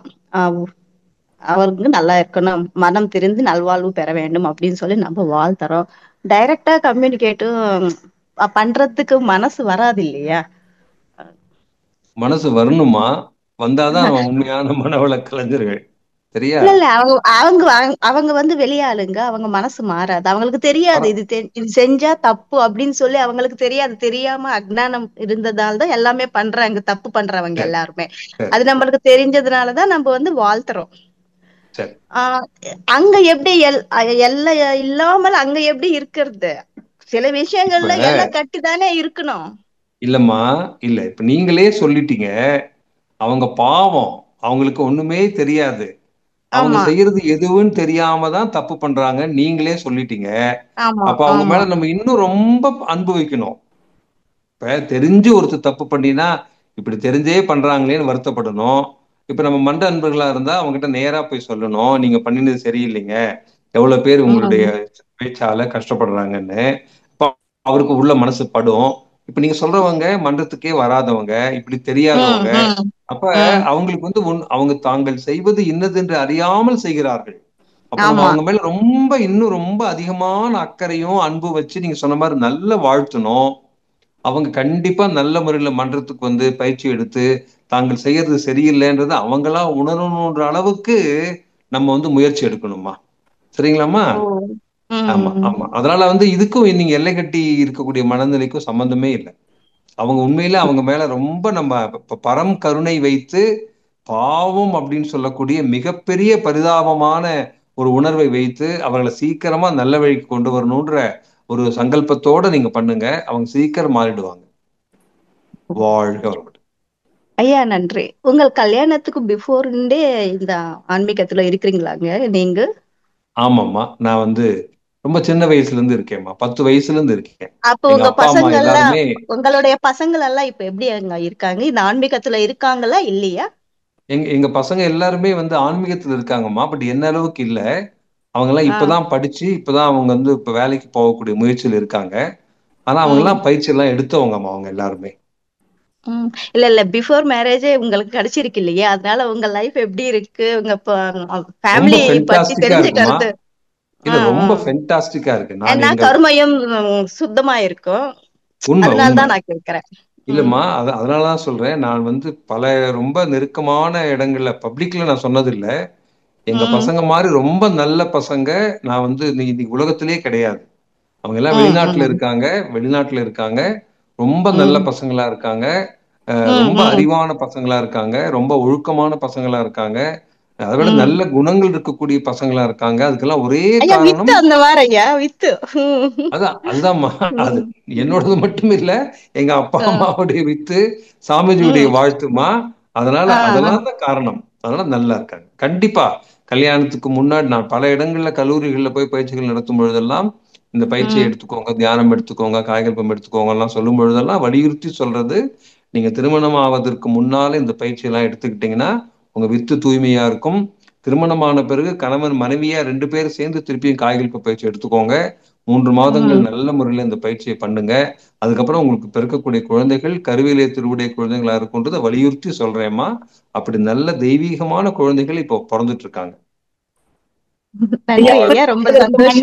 குறுக்கிட மன்னிக்கணும் புவனாமா, நீங்க வந்து ஆரம்பத்துல இருந்து கேட்டிருந்தீங்கன்னா தெரிஞ்சிருக்கும். ஐயாவை அறிமுகம் பண்ணும்போது ஐயாவோட வந்து குடும்பமே வேதாத்திரிய குடும்பம்மா.